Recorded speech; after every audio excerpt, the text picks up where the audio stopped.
सम्पूर्णमा नमस्कार। यो मधेस डिस्कसन सिरिज हामी 2007 देखि लगातार 5 वर्षदेखि सञ्चालन गर्दैछौँ र 2017 देखि र प्रत्येक वर्ष माघ महिनामा हामी मधेस आन्दोलन मधेस जनविद्रोहको छेउछाउमा चाहिँ एउटा बहस राख्छौँ र यो बहस मधेस जनविद्रोहको 15औं वर्ष पछि मधेसी समाज र मधेसी राजनीतिमा कस्तो किसिमको परिवर्तन भएको छ र कस्तो अवस्था छ लाई जोडेर आज बोल्दै हुनुहुन्छ तुलानारायण शाह।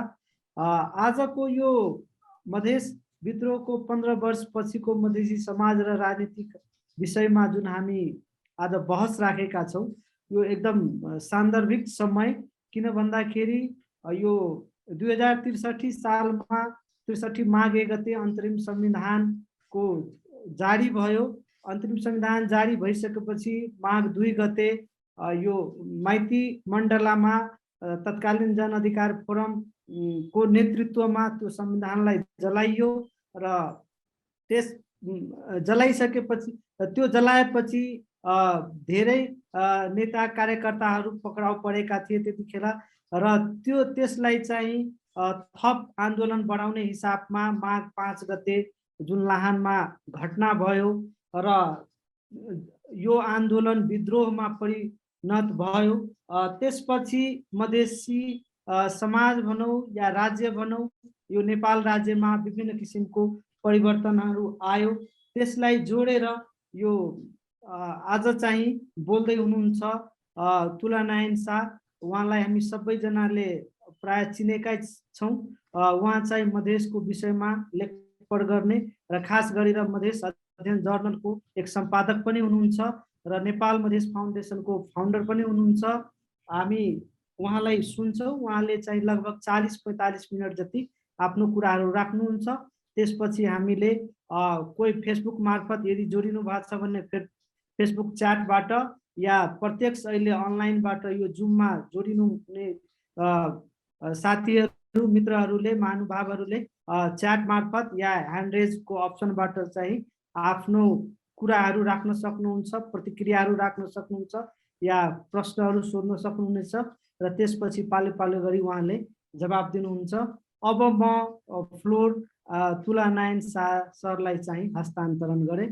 हस्, धेरै धेरै धन्यवाद कृष्ण कुमार शाहजी। आज यो मधेस डिस्कसन सिरिजमा जो लगातार 5 वर्षदेखि माटी चौतारी र नेपाल मधेस फाउन्डेसनको संयुक्त प्रयासमा आयोजना हुँदै आएको छ। हरेक अङ्ग्रेजी महिनाको दोस्रो मङ्गलबार हामीले मधेस डिस्कसन सिरिज अन्तर्गत कुनै एउटा विषयमा छलफल गर्ने गरेका छौँ। त्यो सिलसिलामा मलाई नै यो विषयमा मधेस जनविद्रोहको 15 वर्षपछि नेपाली समाज र राजनीतिलाई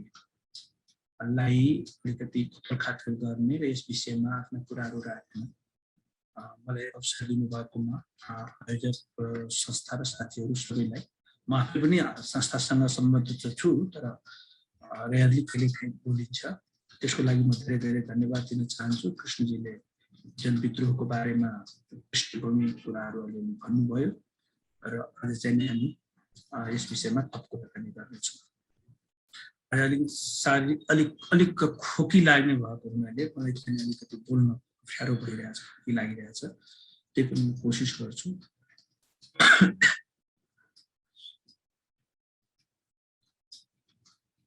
सरी, म 3-4 वटा खण्डमा आफ्नो कुरालाई राख्नेछु। एउटा चाहिँ नि मधेस जनविद्रोहको बारेमा हामी त अब लामो समयदेखि यसमा काम गरिराखेको हुनाले हामीलाई धेरै कुरा थाहा छ, तर कोही नयाँ युवा साथीभाइहरू चाहिँ नि यो विषयमा यस विषयको लागि नयाँ जो हुनुहुन्छ उहाँलाई चाहिँ नि मधेस जनविद्रोहको बारेमा थोरै पृष्ठभूमि राख्नेछु।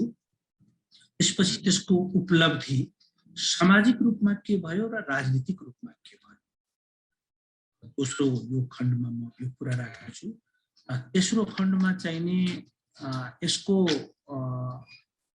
यसको आजको दिनमा चाहिँ नि नेपाली समाज र खास गरी मधेसी समाजमा कुन रूपमा जनविद्रोह पछि नयाँ बाटो लिन खोज्दैछ त्यो कुरा पनि राख्ने प्रयास गर्नेछु।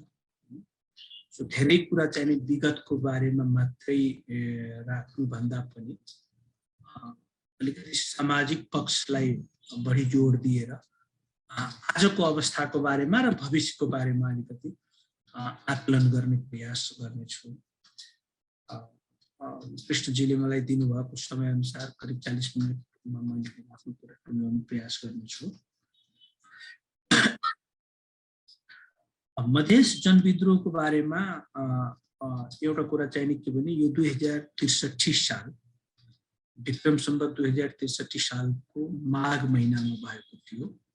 आन्दोलनहरू धेरै भए, 2064 मा पनि भए, माघमा फेरि फागुनमा, 2072 सालमा पनि मधेस आन्दोलन भयो। तर 2063 साल माघ महिनामा भएको आन्दोलनलाई चाहिँ नि हामी मधेस जनविद्रोह भनी आएका छौँ। सो मधेस जनविद्रोह र मधेस आन्दोलनलाई यस विषयमा पनि पहिला कुरा भएको हो कि मधेस त्यो जुन आन्दोलन भएको थियो 2063 सालमा त्यो चाहिँ नि अद्भुत प्रकारको भएको थियो र त्यो धेरै ठुलो परिवर्तन ल्यायो, कानुनी रूपमा, संवैधानिक रूपमा अथवा संरचनागत रूपमा भनौँ र सँगसँगै सामाजिक रूपमा पनि त्यसले चाहिँ निकै नै ठुलो परिवर्तन ल्याएको हुनाले र फेरि त्यो चाहिँ अद्भुत प्रकारले कुनै ठुलो सङ्गठनले त्यति बेला गरेको थिएन, त्यति बेला धेरै व्यवस्थित तरिकाले त्यो भएको थिएन र जुन सङ्गठन जुन नेतृत्वको चर्चा थियो त्योभन्दा धेरै ठुलो जनउहार त्यसमा देखिन्थ्यो हैन। त्यसलाई चाहिने जनविद्रोह भनिएको छ त्यति बेला। र हामी के भन्थ्यौँ भने यो धेरै व्यवस्थित र राजनीतिक पार्टीहरूले घोषणा गरेर होइन कि आफसाफ मानिसहरू आएका थिए र त्यसमा सबै पार्टी, सबै वर्ग, सबै समुदायका मानिसहरूको सहभागिता थियो।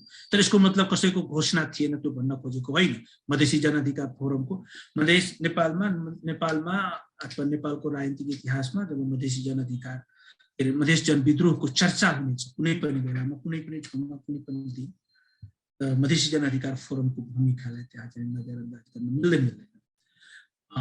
तर त्यो कसरी भएको थियो, त्यसले के दियो र त्यो चाहिने सामाजिक रूपमा र राजनीतिक रूपमा कसरी त्यो चाहिँ अगाडि बढेको छ त्यसपछिको राजनीति, यो विषयमा थोरै कुराकानी गर्दाखेरि मधेस मलाई लाग्छ यो पटक पटक यस विषयमा कुराकानी भएको छ। मैले नै प्रस्तुत गरेको छु, मार्टिन चौधरीले कतिपटक गरेको छु।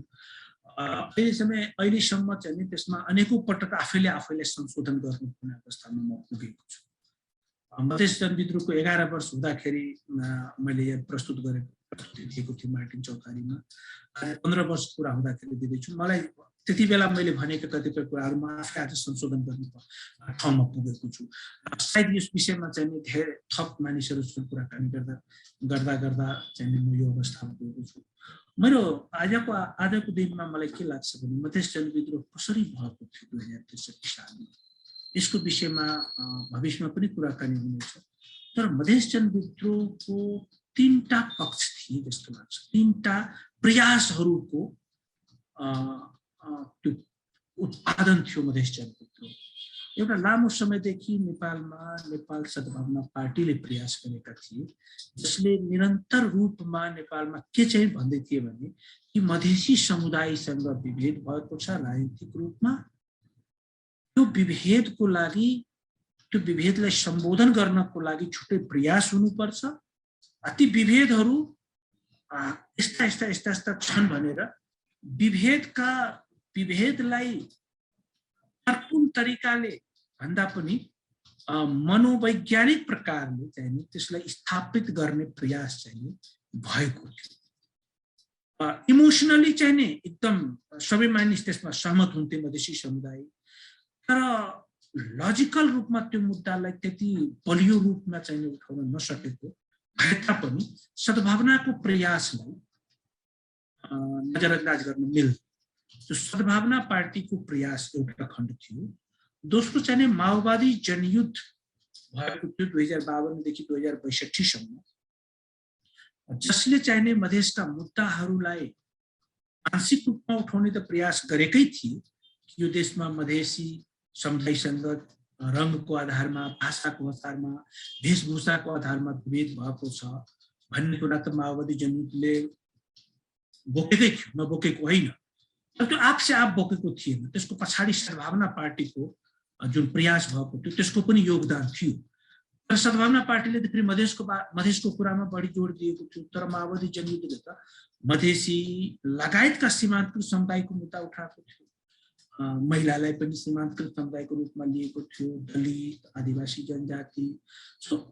जसरी सीमान्तकृतहरूलाई आफ्नो मूल आधार क्षेत्र बनाउने प्रयास गरेको थियो माओवादी जनयुद्धले, र त्यहाँबाट जनयुद्धलाई बलियो बनाउने जुन प्रयास गरेको थियो, त्यो हिसाबले हेर्दाखेरि मुद्दा मात्रै होइन कि समाजलाई पनि जसरी आन्दोलित गरेका थिए, मधेसी समुदायमा पनि तपाईँको चाहिँ दलित समुदायका महिला दिदीबहिनीहरूलाई जनसेनामा ल्याउने, थारू समुदायलाई जनसेनामा ल्याउने र उहाँहरूलाई चाहिँ उहाँहरूसँग भएको विभेदको बारेमा चाहिँ पोलिटिकली लिटरेट गर्ने कोसिस गर्ने र जनयुद्धमा चाहिँ त्यो बन्दुक थमाएर उहाँहरूलाई जसरी परिचालन गरिएको थियो, नेतृत्व विकास गर्ने प्रयास गरेको थियो, त्यसले चाहिँ मधेसी समाजमा वर्गीय, जातीय र लैङ्गिक सम्बन्धमा चाहिँ निकै नै ठुलो चाहिँ धक्का दिएको थियो माओवादी जनयुद्धले, जसको जगमा चाहिँ मधेस विद्रोह भएको थियो। अथवा मधेस विद्रोह हुँदाखेरि ती तत्त्वहरू पनि थिए त्यहाँ। त्यसले सद्भावनाको प्रयास, माओवादी जनयुद्धको प्रयास र मधेसी जनअधिकार फोरमको प्रयास, यो तीनटै पृष्ठभूमिमा चाहिँ मधेस विद्रोह भएको थियो। र तीनटाको पृष्ठभूमिमा हुँदाखेरि भनिराख्दाखेरि चाहिँ मधेसी जनअधिकार फोरमको नेतृत्व चाहिँ मधेस जनविद्रोहमा थियो। निसन्देह रूपमा उपेन्द्र यादवजी त्यसको त्यति बेलाको जुन आन्दोलनले आफ्नो जनविद्रोह बन्द थियो 2063 माघ महिनामा भएको, उपेन्द्र यादवजी त्यसको नेता हुनुहुन्थ्यो। त्यसमा कुनै दुई छैन। यसरी चाहिँ मधेस जनविद्रोह एउटा भएको थियो।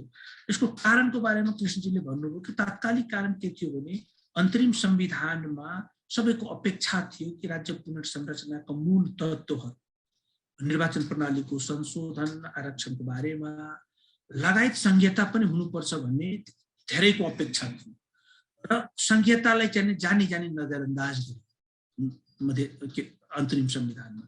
त्यसको विरुद्धमा सदनभित्र हुँदाखेरि सद्भावना पार्टीले विरोध गरेकै थियो, नगरेको होइन। नेपाल सद्भावना पार्टीले पुसको 10 गते नै मधेस बन्दको आह्वान गरेको थियो, जसमा चाहिँ कमलगिरीको नेपालगञ्जमा कमलगिरीले शहादत दिएका थिए।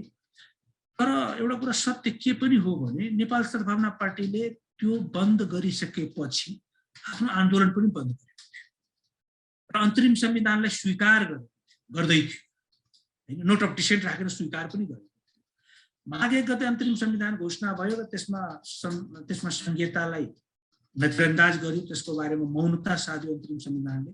र माघ 2 गते चाहिँ उपेन्द्र यादवजीको नेतृत्वमा मधेसी जनअधिकार फोरमले त्यति बेलाको जारी भएको नेपालको अन्तरिम संविधानलाई जलाउने काम गर्यो र त्यसको मधेसी जनअधिकार फोरमका नेता र कार्यकर्ताहरूलाई त्यो जलाउने काममा संलग्न सबैलाई जब थुनामा राख्यो र राजद्रोहको मुद्दा लगायो, त्यसपछि चाहिँ मधेसमा फरक प्रकारको आन्दोलन भयो र माघ 5 गते गएर चाहिँ बन्दकर्ता राजमार्ग बन्द, अनिश्चितकालीन बन्द जुन भएको थियो त्यो बन्दकर्ता समूह र माओवादी कार्यकर्ताहरू बीच फेरि लाहानमा झडप भएपछि रमेश महतोको हत्या भयो र रमेश महतोको हत्या नै ट्रिगर पोइन्ट भयो मधेस जनविद्रोहको। त्यसपछि चाहिँ नि जबरदस्त रूपमा चाहिँ नि सबै पार्टी, सबै समुदायका मानिसहरू मधेस जनविद्रोहमा उत्रिएका थिए र धेरै ठाउँमा चाहिँ नि मधेस जनविद्रोहको क्रममा चाहिँ नि त्यति बेला माओवादी पार्टी कार्यालयहरू जलाइएको थियो। माओवादीमाथि बढी आक्रामक रूपमा आक्रमणहरू भइराख्दाखेरि सुरुमा नेपाली काङ्ग्रेस र नेकपा एमाले अलिअलि खुसी पनि देखिएका थिए। माओवादीलाई सखाप पार्दैछ, हामी अहिले चुप लागौँ भनेर पनि कुराकानी चाहिँ राजनीतिक वृत्तमा भएको थियो, नभएको होइन। र यो कुरालाई बारम्बार चाहिने हृदय पार्टीजीले कोट गर्नुहुन्छ। तर जब जनसमर्थन बढ्दै गयो, जनविद्रोहमा सहभागिता बढ्दै गयो, अन्त्यमा गएर चाहिँ नि मधेस 19 गते माघमा गएर गिरिजा प्रसाद कोइराला प्रधानमन्त्रीको रूपमा चाहिँ सम्बोधन गर्नुभयो र त्यो सम्बोधन चाहिँ बडो भेग थियो, न त्यहाँ मधेस भनिएको थियो, न मधेसी भनिएको थियो, न मागहरूको सम्बोधनको कुरा गरिएको थियो। त्यसपछि आन्दोलन रोकिएन र आन्दोलन नरोकिँदाखेरि माघको 24 गते गएर दोस्रो सम्बोधन आएको थियो प्रधानमन्त्रीको र त्यसमा चाहिँ नि क्याटेगोरिकली यो देशमा मधेसमा आन्दोलन भएको छ, मधेसी समुदाय माथि विभेद छ, मधेसी समुदाय आक्रोशित हुनुहुन्छ, तपाईहरूको भावनालाई हामी बुझ्ने प्रयास गरेका छौँ र अबको नेपाल संघीय नेपाल हुनेछ भनेर संहिताको बारेमा पनि स्पष्ट रूपमा त्यो सम्बोधन बोलेको थियो र मधेसी यो देशमा छ भन्ने कुराको पनि स्पष्ट रूपमा स्वीकार्यता गरेको थियो राज्यको उच्च तहको सम्बोधनमा प्रधानमन्त्रीको लेभलबाट भएको सम्बोधनबाट। यसरी चाहिँ त्यो जनविद्रोहको यसरी चाहिँ एक प्रकारले त्यति बेला चाहिँ स्थगन भएको थियो। त्यसैले मधेस जनविद्रोह यसको फाइनल स्टेटमेन्ट यो पार्टमा मेरो के छ भने मधेस जनविद्रोह चाहिँ सद्भावना पार्टीको लामो समयदेखिको प्रयास, माओवादी जनयुद्धको एउटा फरक प्रकारको जनयुद्धको पनि प्रयास जसले मधेसी समाजमा लैङ्गिक, वर्गीय र जातीय सम्बन्धलाई जबरजस्त धक्का दिएको थियो र मधेसी जनअधिकार फोरमको उद्घोष, यो तीनटाको उत्पादन सम्मिश्रण चाहिँ मधेस जनविद्रोह भएको थियो। यो चाहिँ मैले एउटा खण्डमा राखेँ। त्यसको उपलब्धि चाहिँ के भएको थियो मधेस जनविद्रोहको। मधेस जनविद्रोहको राजनीतिक रूपमा र सामाजिक रूपमा फरक प्रकारको एकअर्कासँग चाहिँ नि गाँसिएका हुन्, तर क्याटेगोरिकली हामीले छुट्याउँदाखेरि चाहिँ 1, 2, 3 भनेर कि यसको राजनीतिक उपलब्धि के भने नेपालको राजनीतिको उच्च तहमा राज्यले नै मधेसी समुदायलाई स्वीकार गरेको थियो, मधेसी पहिचानलाई संवैधानिक ग्यारेन्टी दिएको थियो। किनभने अन्तरिम संविधानलाई संशोधन गरेर तुरुन्तै चाहिँ नेपाल अब संघीय हुनेछ भन्ने कुरा एड्रेस गरिएको थियो। त्यसले गर्दाखेरि नेपाल कानुनी रूपमा नेपालमा केवल बोलीचालीको भाषामा मात्रै होइन कि कानुनी रूपमै संविधानले नै यो देशमा मधेस छ र मधेसी छ भन्ने कुराको स्वीकार गर्यो। सो रिकग्नाइजेसन पाएको थियो मधेसी समुदाय, पहिलो उपलब्धि कानुनी रूपमा रिकग्नाइज भएको। त्यस अगाडि चाहिँ नि व्यावहारिक रूपमा मात्रै मधेसी छन् भनेर गाली गर्दाखेरि मधेसी भन्ने, तर हामी मधेसीहरू एक छौँ भन्दाखेरि चाहिँ नि यो देशमा त मधेसी छैन, मधेसी नै छैन, यो देशमा त तराई छ भनेर चाहिँ नि यो धुर्त्याइको भाषा चाहिँ प्रयोग हुन्छ। सो मधेस जनविद्रोहले कानुनी रूपमा पहिलो पटक मधेसी समुदायलाई स्वीकार गरेको थियो। मधेसी शब्द र मधेसी समुदाय र मधेस छ भन्ने कुरा स्वीकार गरेको थियो। दोस्रो चाहिने सबैभन्दा ठुलो उपलब्धि आजको 15 वर्ष निरन्तर यो काममा लागिराख्दाखेरि म के देख्दैछु भने हाम्रो विभिन्न साथीहरू विभिन्न समयमा विभिन्न अध्ययनको क्रममा हामी निरन्तर यो विषयमा काम गरिराखेका हुनाले हामीले के पाएका छौँ भने यो रिजर्भेसनको आरक्षणको जुन प्रारम्भ भयो त्यो चाहिँ मधेस जनविद्रोहपछि भयो। अहिले त्यसको कसले गरायो र कसरी गरायो भन्ने कुराको विवादमा म जान चाहन्न। क्लेमहरू हुन सक्छ। नेपाली काङ्ग्रेसले पनि कुनै कुनै बेला भन्छ हामीले पनि आरक्षणको कुरा गरेका हौँ भन्छन् होइन। यसमा चाहिँ क्लेममा विवाद हुन सक्छ, तर यो भएको के हो भने कि राजनीतिमा पनि मधेस जनविद्रोह पछि नै आरक्षण सुरु भएको निर्वाचन प्रणालीमा, समानुपातिक निर्वाचन प्रणाली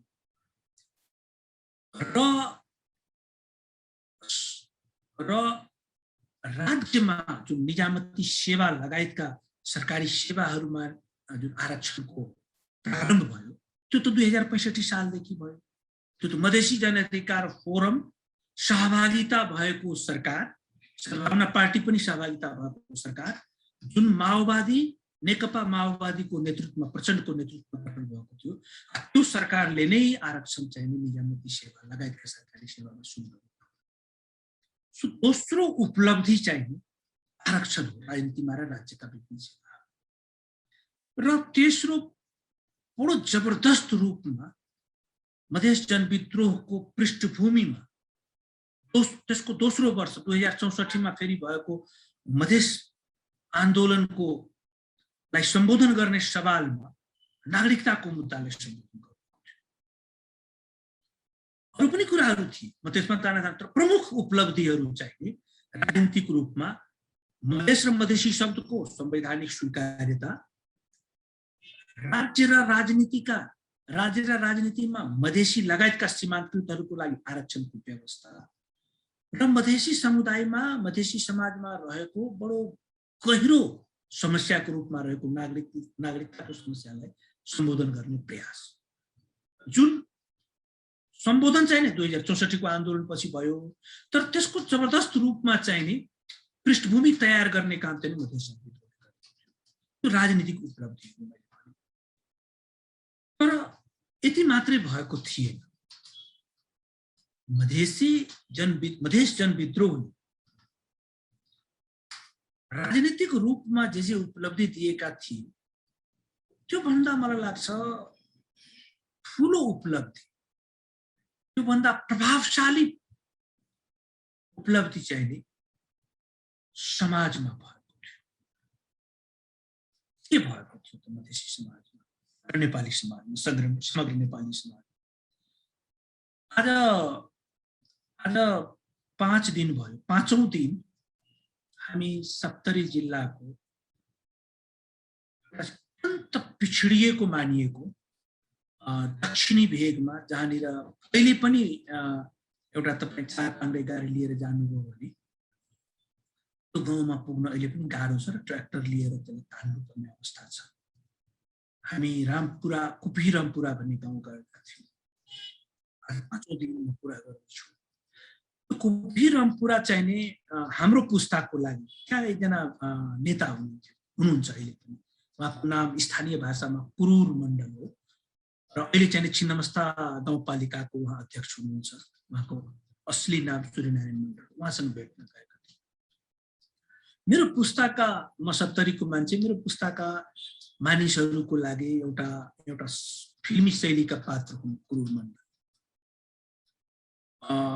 म एसएलसी पढ्दै गर्दाखेरि, स्कुलमा पढ्दै गर्दाखेरि के सुनेको थियो भने एउटा चाहिँ नि पुलिससँग पनि नडराउने एउटा कुरूर भन्ने नेता छ, पञ्चायतमा प्रधान जितेका छ। म कलेज पढ्न थालेपछि मैले के सुने भने आफ्नो जनतालाई सिँचाइ दिनको लागि नहर खोलाउन, नहरमा पानी, नहरले त्यहाँनिर नहर ब्रान्च नहर निकालेको थिएन कोशी पम्प केनाल नहरमा, नहरबाट पानी झिक्नको लागि, नहरलाई काट्नको लागि आफ्नो क्षेत्रको, आफ्नो गाउँको हजारौं जनतालाई लिएर राजविराजमा प्रदर्शन गर्ने र त्यो सिलसिलामा चाहिँ सिडिओ कार्यालयमा पनि लडाई गर्न पछि नपर्ने एकजना नेताको नाम थियो कुरूर मण्डल। मैले त्यसरी कलेज पढ्दाखेरि सुनेको थिएँ। म कलेज पढ्दै गर्दाखेरि चाहिँ जेलमा बसेर पनि स्वतन्त्र रूपमा उठेको 12,000 भोट ल्याउने नेताको रूपमा मैले कुरूर मण्डलको नाम म सुनेको थिएँ। संयोगले उहाँ अहिले अध्यक्ष हुनुहुन्छ। म उहाँलाई भेट्न गएको थिएँ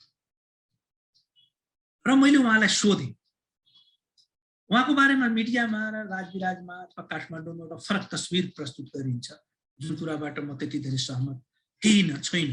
म त्यो बुझ्नको लागि म आफ्नो साथीहरूसँग, 5 जना साथीहरूसँग गएको थिएँ। मैले उहाँलाई सोधेँ कि कुरूरजी, अध्यक्षजी, म कलेज पढ्दाखेरि तपाईँले सिडिओ अफिसमा सहायक सिडिओलाई कुटेको खबर आएको थियो, किन कुट्नु भएको थियो तपाईँले? उहाँले के भन्नुभयो भने कि मलाई त भनेर गाली गरेको थियो। म गएको थिएँ जनताको काम लिएर, मसँग 2 ट्रक मानिस थिए। कोशी पम्प केनालमा पानी छोड्नुपर्छ, किसानको गर्मा खेतीमा असर परिरहेको छ, हाम्रो जमिनबाट नहर जाने र नहरमा त्यो नहरको पानी हामीले नपाउने भएपछि हामी आन्दोलन गर्दै थियौँ। मेरो सिडिओ साहबसँग कुरा भएको थियो, सिडिओ साहब सहमत हुनुहुन्थ्यो। हामीले सिँचाइ कार्यालयसँग कुरा गरेका थियौँ। सिँचाइ कार्यालयका त्यति बेलाका इन्जिनियर हाकिमले हामीलाई 2000 रुपैयाँ पनि दिनुभएको थियो कि तपाईँहरूको माग जायज छ, तपाईँहरू जानुहोस् ब्यारेजमा नहर खोलाउनुहोस्। त हामी गए सिडिओ अफिसमा त्यसको सहयोगको लागि। एकजना पहाडिया अनुहारका सिडिओ हुनुहुन्थ्यो, सहायक सिडिओ उहाँले भन्दै हुनुहुन्थ्यो, सहायक सिडिओ हुनुहुन्थ्यो। उहाँले हामीलाई गाली गर्नु र मैले बोलेको मैत्री भाषा उहाँले नबुझ्ने र उहाँले चाहिँ गाली गरेपछि मैले चाहिँ नि हात हालेको र मैले हात हालेपछि अरू मेरा साथीहरूले पनि हात हालेको थियो र त्यसपछि हामीलाई एरेस्ट गरियो।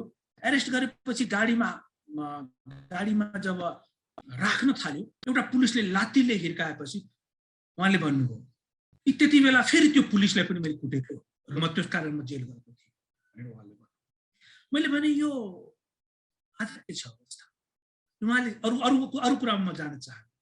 उहाँले के भन्नुभयो, मधेसी आन्दोलन भएको थियो नि फोरममा, त्यो आन्दोलनपछि अब काठमाडौँमा, जनकपुरमा, विराटनगरमा, राजविराजमा कुनै पनि सरकारी अड्डामा त्यस्तो व्यवहार उहाँले मैथिलीमा भन्नुभयो, बुझलिए ये मधेसी आंदोलन बेल चले ना फोरम वाला तो एक बाद नहीं हुई हमरा सब उहाँले यसरी उहाँको टोन मैले भन्न खोजेको यो कुरा जुन थियो मैले भने अब कसरी कुरा गर्नु छ त, अब कसरी कुरा गर्छ सीयू साहबले, एसपी साहबले कुराहरुसँग भन्दाखेरि अब त भन्दैन, अब तिमी भन्दैन, अब तपाई भन्छ, गाली गर्दैन। उहाँले फोर जो त्यतिबेला प्रयोग भएका शब्दहरू पनि भन्नुभयो जुन त्यतिबेला आम रूपमा प्रयोग गरिन्थ्यो, प्रयोग हुन्थ्यो र मधेसीहरू सुनेर बस्थे, ती शब्दहरू पनि उहाँले उल्लेख गर्नुभयो। र त्यसरी भन्दै म यहाँनिर के मेरो प्वाइन्ट हो कि मधेस जनविद्रोहले मधेसी समुदाय र पहाडी समुदाय बीचको संवाद, मधेस र राज्य बीचको संवादको प्रोनाउनलाई चेन्ज गर्यो। मलाई कतिपय विराटनगरमा काम गर्ने, विराटनगरमा बस्ने कतिपय साथीहरू विभिन्न अध्ययनको क्रममा, विभिन्न भ्रमणको क्रममा भनेका छन् कि 60 वर्षको रिक्सा चालक हुन्थ्यो मधेसी र 20 वर्षको 15 वर्षको युवा युवतीहरू पनि त र तिमी भनेर सम्बोधन गर्थे, जुन मधेस विद्रोह पछि हटेको थियो। त र तिमी चाहिँ तपाईमा पुग्यो। यो प्रोनाउन जुन कन्भर्सेसनमा जुन प्रोनाउनको चेन्ज भएको थियो नेपाली समाजमा, मधेसी र पहाडी बीचको, मधेसी कर्मचारी र पहाडी कर्मचारी र मधेसी समाजको बीचको, पहाड बहुल्य भएको केन्द्रीकृत राज्य र मधेसलाई हेर्ने दृष्टिकोण चाहिँ मधेस जनविद्रोहपछि भएको थियो। यो चाहिँ सामाजिक उपलब्धि थियो र दोस्रो चाहिँ मधेसी समाज जबरदस्त रूपमा आत्मबल बढेको थियो मधेस जनविद्रोहपछि। मधेस जनविद्रोह म आज बिहान विराटनगरमा एकजना आफ्नो खाता पर्ने एकजना कर्मचारीबाट रिटायर हुनुभएका काकासँग कुरा गर्दै थिएँ। मैले भने तपाईँ 2040 सालदेखि काम गर्दै हुनुहुन्थ्यो कृषि मन्त्रालय अन्तर्गत, भर्खर तपाईँ रिटायरमेन्ट लिनु, तपाईले यो 3 कालखण्ड पञ्चायती व्यवस्था हुँदाखेरि, प्रजातान्त्रिक व्यवस्थामा पनि र त्यसपछि चाहिने मधेस जनविद्रोह पछिको लोकतान्त्रिक व्यवस्थामा पनि तपाईले के भोग्नुभयो, के परिवर्तन तपाईले पाउनुभयो भनेर मैले उहाँले प्रश्न गर्दाखेरि उहाँले के भन्नुभयो भने मधेस जनविद्रोह पछि हामीमा डर भएको, नत्र पहिला चाहिँ नि हामीले कुराकानी गर्दाखेरि जहिले पनि डराएर कुरा गर्थ्यौँ, डराउनु पर्थ्यो, अवस्था त्यस्तो थियो। मधेस जनविद्रोह पछि हामीले काठमाडौँमा कसैले गाली गर्यो भने, कर्मचारी कसैले हेप्न खोज्यो भने आफ्नो मन्त्रालयभित्र, आफ्नो शाखाभित्र, आफ्नो विभागभित्र, अनि हामी भनिदिन्थ्यौँ जनकपुर आओ अनि त्यसपछि देखाइदिन्छु, तिमी मधेसमा आओ अनि त्यसपछि देखाइदिन्छु तिमी। भनेपछि यो जुन आत्मबलको विकास भएको देखियो मधेसी समाजमा, यो चाहिँ 63 को जनविद्रोह। अब म चाहिँ दोस्रो खण्ड र दोस्रो होइन, दोस्रो भन्दा पनि अन्तिम खण्डमै म जाँदैछु कि मधेस जनविद्रोहले राजनीतिक रूपमा के चाहिने उपलब्धि दियो त। म यसलाई आफ्नो फ्रेमवर्कमा यसरी म हेर्छु कि एजेन्डा, अर्गनाइजेसन र लिडरसिपमा के परिवर्तनहरू आयो त मधेस जनविद्रोह। त्यसपछि आजको समाजलाई हामीले बुझ्न अलिकति सजिलो हुनेछ भन्ने मेरो बुझाइ छ। सीमान्तीकरणको मुद्दा, विभेदको मुद्दा, संरचनागत समस्याका कारण नेपालमा सीमान्तीकरण भएको छ र मधेसी समुदाय पनि त्यो सीमान्तकृत समुदायमा पर्दछ भन्ने कुरा चाहिँ नि राजनीतिक रूपमा स्थापित भयो।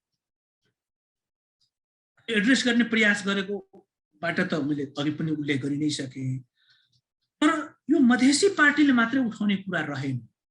आज नेपाली कांग्रेसले पनि आरक्षणलाई चाहिँ सीमान्तकृतहरूको लागि आरक्षण पार्टीभित्र पनि व्यवस्था गरेको छ।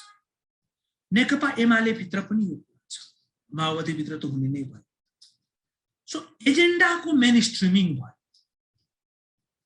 यसमा निश्चित रूपमा उल्लेख गरिरहनु परेन कि सद्भावना पार्टी र मधेस जनअधिकार फोरम लगायतका मधेसी पार्टीहरूको मात्रै योगदान छैन कि माओवादी पनि योगदान छ।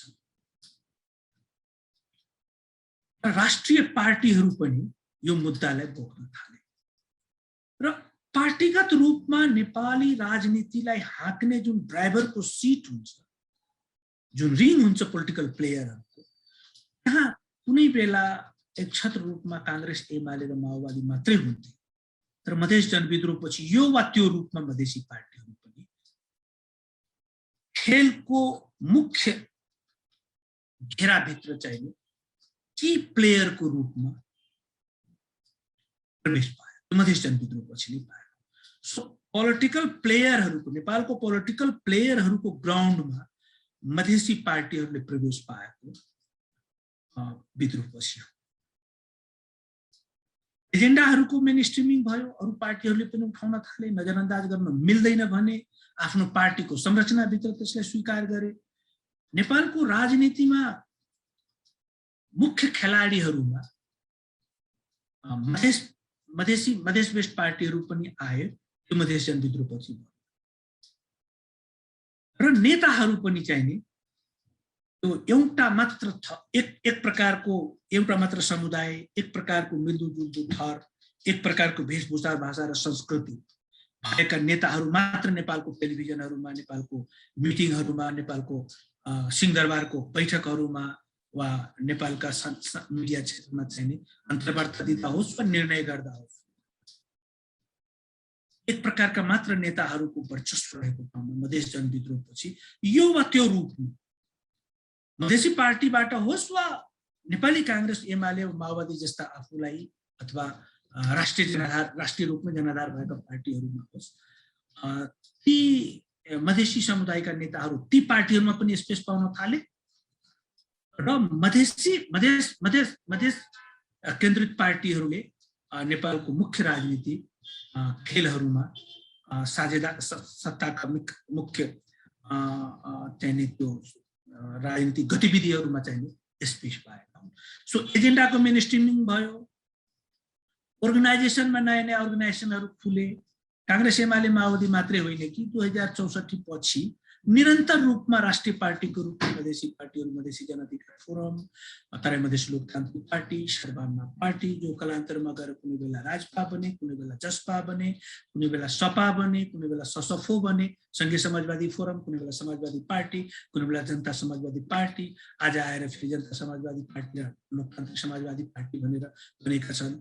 सो यहाँनिर आफूलाई राष्ट्रिय भनाउँदा पार्टीहरू मात्रै नेपालको पोलिटिकल प्लेयर मात्रै होइनन् कि क्षेत्रीय जनाधार भएका पार्टी, आफूलाई राष्ट्रिय रूपमा उठाउन खोजेका पार्टीहरू जसले आफूलाई भन्छ तर उहाँहरूको क्षेत्र जनाधार चाहिँ क्षेत्रीय रूपमै रहेको छ, मधेस केन्द्रित नै रहेको छ, ती पार्टीहरू पनि नेपालको पार्टीमा चाहिँ राष्ट्रिय पार्टी बन्न पुगे हैन।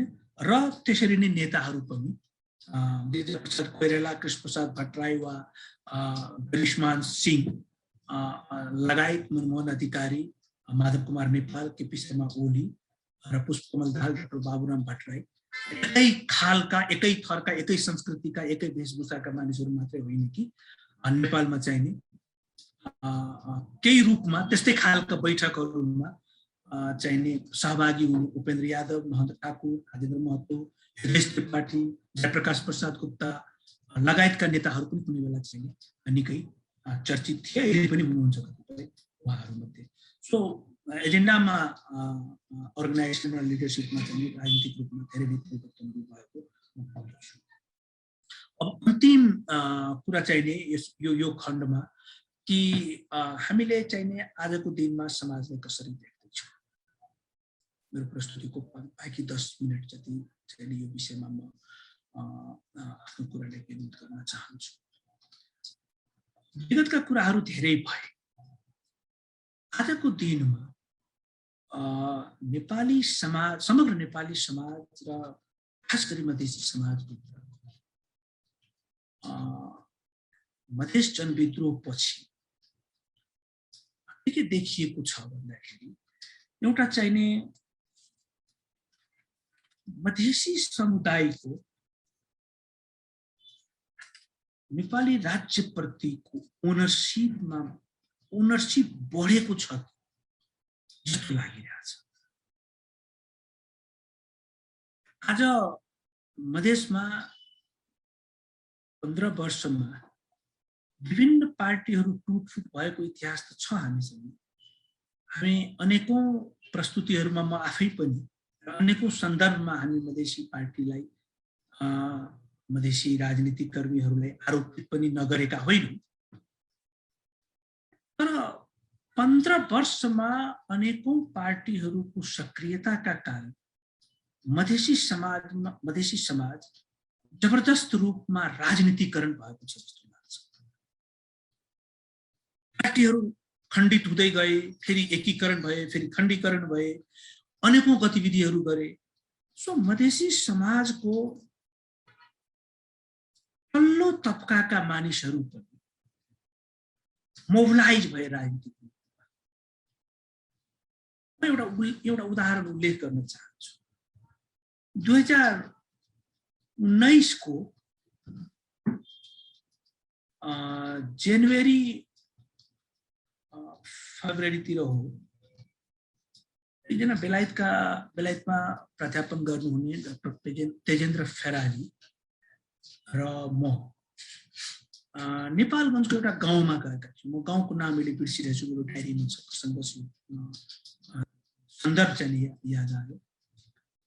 इस्त्याक राईजी मन्त्री हुनुहुन्थ्यो 19मा उनीको सरकार। एकजना मधेसी समाजमा, त्यसमा पनि मुस्लिम समुदायका मानिस मन्त्री हुँदाखेरि उहाँको एक दिनको गतिविधिलाई नियालो भनेर हामी एक दिन पुरै होइन तर 7-8 घण्टा हामी उहाँलाई आग्रह गरेर उहाँको स्वीकृतिमा हामी उहाँसँग हिँड्यौँ। नेपालगञ्जको छेउको एउटा कुनै गाउँमा उहाँले 2-3वटा बैठकहरूमा हामीलाई सहभागी गराउनु। एकजना एक ठाउँमा उहाँहरूको खाना खाने कार्यक्रम थियो, त्यहाँ उहाँ रोकिनु भयो, हामी पनि रोक्यौँ। तेजेन्द्रजी र म छेउछाउको मानिसहरूसँग कुराकानी गर्न थाल्यौँ। एकजना करिब 75 वर्षका वृद्ध मानिस हुनुहुन्थ्यो। उहाँलाई तेजेन्द्रजीलाई मैले सोधेँ, यादव थरका उहाँको घर रहेछ जहाँनिर मन्त्रीजी बसिराख्नु भएको थियो। मन्त्रीजीसँग 3-4 गाडी थिए, धेरै कार्यकर्ताहरू थिए र उहाँ त्यहाँनिर छलफलपछि खाना खाने, दिउँसोको खाना खाने कार्यक्रम थियो। उहाँ बहुत खुसी हुनुहुन्थ्यो। उहाँको मुद्राबाट हामी, उहाँको चेहराबाट, उहाँको बडी ल्याङ्ग्वेजबाट हामीले देखिरहेका थियौँ। तेजेन्द्रजी र मेरो बिचमा कुरा के भयो भने उहाँ किन खुसी हुनुहुन्छ यति धेरै बुझौँ भनेर उहाँलाई सोध्यो कि तपाईँको घरमा यसरी नेताहरू आइराख्नुहुन्छ? उहाँले के भन्नु, जीवनमा पहिलो पटक कुनै यो तहको नेता मेरो घरमा आएको छ। हामी जीवनभर पहाडे नेतालाई भोट दियौँ जसले कहिले हामीलाई चाहिने सही रूपमा हामीलाई सम्मान गरेको उहाँको कुराकानीबाट हामी उहाँसँग कुरा गर्न सक्दैनथ्यौँ। उहाँ हामीलाई चिन्दा पनि चिन्नुहुन्थेन र हामी कहाँ आउने त कुरै छोड्नुहोस्, हामी कहाँ त्यो लेभलको। आज उहाँ मन्त्रीजी आउनु भएको छ, मलाई खुसी, त्यस कारण म खुसी छु। आफ्नो नेता भएपछि आफूलाई चिन्नु रहेछ। आफ्नो नेता कसरी, उहाँ पनि मधेसी, म पनि मधेसी, उहाँले चिन्नुहुन्छ, हामी पनि जान्छौँ कुरा, फोनमा पनि म कुरा गर्न सक्छु। अब तपाईँको इच्छा के छ? उपेन्द्रजी आउनुपर्छ मेरो दरवाजामा भन्नुभयो। म त्यो चाहन्छु, एक दिन आओस्। म के भन्दैछु भने कि सोसाइटी कसरी मोबिलाइज हुँदो रहेछ भयो, मधेसी समाज कसरी मोबिलाइज भयो, समाजको राजनीतिकरणको प्रक्रिया कसरी अगाडि बढ्यो, मधेसी समाजमा राजनीतिकरणको प्रक्रिया मधेस जनविद्रोह पछि कसरी अगाडि बढ्यो।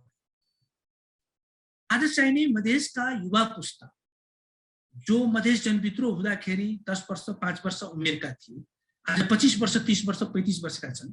ती पुस्ताहरूसँग पनि हामी काम गर्दैछौँ, अनेकौसँग कुराकानी गरेका छौँ। आज ती पुस्ताले नेपाली राज्यमा क्लेम बढाएको छ, ओनरसिप बढेको छ।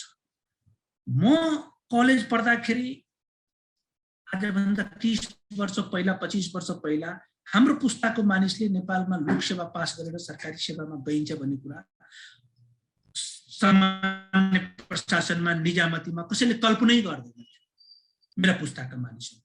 तर मेरो मेरो भाइ बहिनी पुस्ताका, भान्जा भान्जी पुस्ताका मानिसहरू, मेरो छोरा पुस्ताका मानिसहरू आज चाहिँ नि मेरा साथीका अनेकौं छोराछोरीहरू चाहिँ नि काठमाडौँमा लोकसेवा तयारी गर्दैछन् र अनेकौं युवाहरूसँग हामीले भेटेको छौँ, हामी भेटेका छौँ जो आज 25 वर्षको उमेरमा शाखा अधिकृत पास गरेर मधेसका अनेकौं कार्यालयहरूमा, पहाडका अनेकौं कार्यालयहरूमा, काठमाडौँको मन्त्रालयमा, जनकपुरको प्रदेशको मन्त्रालयहरूमा चाहिँ काम गर्दैछन् र आज निजामती सेवा उहाँहरूको आशाको केन्द्रबिन्दु बनेको छ। न्यायिक सेवा आज न्याय सेवा उहाँको आशाको केन्द्रबिन्दु बनेको छ। हामी अहिले पनि म देख्दैछु, हामी काठमाडौँको सडकहरूमा घुम्दाखेरि, सिंहदरबार प्रवेश गर्दाखेरि मधेसी अनुहारको पुलिसहरू देखिँदैन थियो, तर आज चाहिँ सयौंको संख्यामा तपाईँ पाउन सक्नुहुन्छ। अझै पनि केही सेक्टर छन्, होटलहरूमा, रेस्टुरेन्टमा, जहाज चढ्दाखेरि एयर होस्टेजमा र क्याप्टनहरूमा बिरलै हामी नाम सुन्छौँ मधेसी समुदायको। तर प्रहरी सेवामा, सैनिक सेवामा, न्यायिक क्षेत्रमा र निजामती सेवामा त असंख्य मानिसहरू गएका छन्। र राजनीतिमा पनि जाने, राजनीतिले आफ्नो क्यारियर बनाउने भन्ने कुरा त अब सिके राउतको प्रवेश र सिके राउतसँग जुन एउटा तबका छ, एउटा समुदाय छ, एउटा समूह छ उहाँसँग, जो कि अत्यन्त राम्रो जागिर गरिराखेर गर्दा गर्दै पनि राजनीति गरिराखेको वा गरिराखेको जागिरलाई छोडेर पनि राजनीतिमा आएको सिके राउत आफैमा एउटा उदाहरण छ।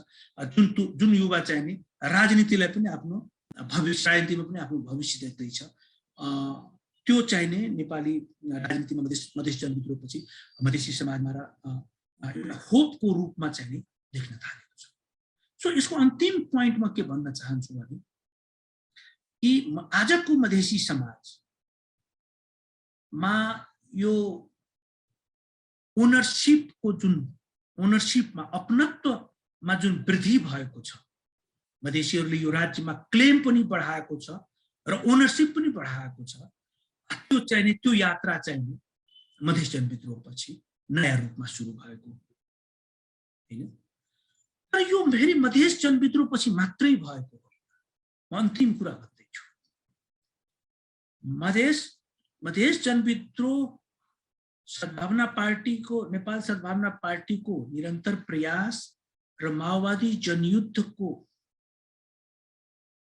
जुन शैली थियो उहाँहरूको संगठन र राजनीति गर्ने, माओवादी जनयुद्धको प्रयास र मधेसी जनअधिकार फोरमले गरेको नयाँ खालको प्रयास, एजेन्डा सेटिङ, अर्गनाइजेसन बनाउनेमा र कार्यकर्ताले परिचालन गर्ने सेवामा, यो सबैको यो तीनै कुराको उत्पादन त मधेस जनविद्रोह हो, जसले मधेसी समुदायलाई नेपाली राज्यप्रति ओनरसिप वृद्धि गरायो र क्लेम गर्ने जुन स्टाइल छ त्यसको क्लेम गर्ने कुरा पनि बढायो। तर यसले आवाज सशक्तिकरणमा मात्रै भूमिका खेलेको छ। आवाज सशक्तिकरण, आवाज सशक्त भएपछि क्लेमहरू त बढेको हो, तर यो बीचमा एउटा नयाँ कुरा भएको छ नेपाली समाजमा, समग्र नेपाली समाजमा र मधेसी समाजमा पनि।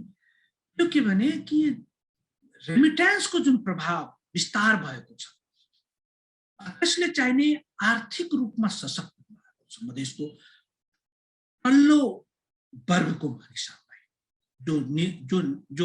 जो बहुतायत जनसङ्ख्या जसको थियो, धेरै बढी जनसङ्ख्या थियो, ती समुदायलाई आवाज सशक्त बनाउने काम माओवादी जनयुद्ध र मधेस आन्दोलनले अवश्य गरेको मधेस जनविद्रोह, तर आर्थिक रूपमा परनिर्भरता घटाएको थिएन।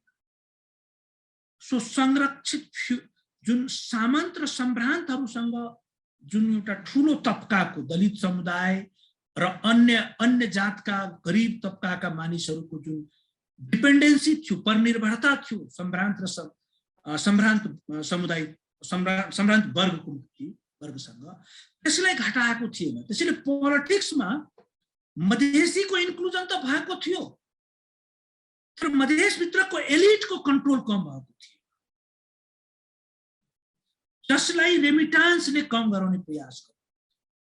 माओवादी जनविद्रोह, सद्भावना पार्टीको आन्दोलन र प्रयास र मधेस जनविद्रोह फोरमको प्रयासले आवाजलाई सशक्त त बनाएको थियो, तर आर्थिक रूपमा परनिर्भरता घटाउने काम चाहिँ नि रेमिटान्सले गरेको छ, जसको प्रभाव आज मधेसी समाजमा देखिँदैछ है। सो आजको दिनमा मधेसी समाज नयाँ प्रकारले अगाडि बढेको छ,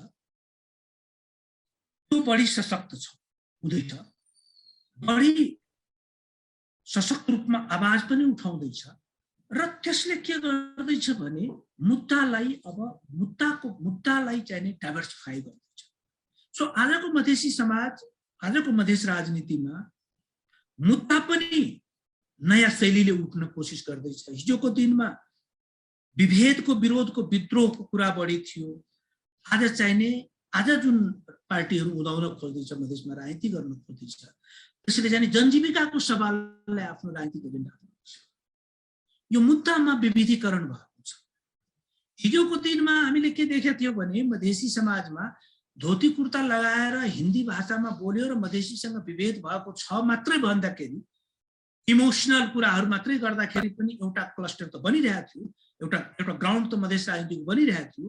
इमोसनली त मान्छे एट्याच हुन्थे, तर नेपाली कांग्रेस र नेकपा एमालेको प्रभावलाई कम गर्न सकेको थिएन, जसलाई फोरम र तम्लोपाको उदय भएपछि, सद्भावनाको नयाँ रूपमा उदय भएपछि भएको थियो। किनभने मुद्दाको आर्टिकुलेसन, मुद्दालाई जस्टिफाई गर्ने, आफूले उठाएको, आफूसँग विभेद भएको छ कुरालाई तर्कसङ्गत रूपमा स्थापित गर्ने काम चाहिँ मधेस विद्रोह यता भएको थियो हैन। त्यसले विभेद विरोधको कुराहरूमा बढी भएको थियो। अब आज आएर चाहिँ जनजीविकाको सवालहरू मधेसको राजनीतिक एजेन्डा बन्दैछ, किसानको समस्या राजनीतिक एजेन्डा बन्दैछ, भोलि शिक्षाको समस्या राजनीतिक एजेन्डा बन्दैछ।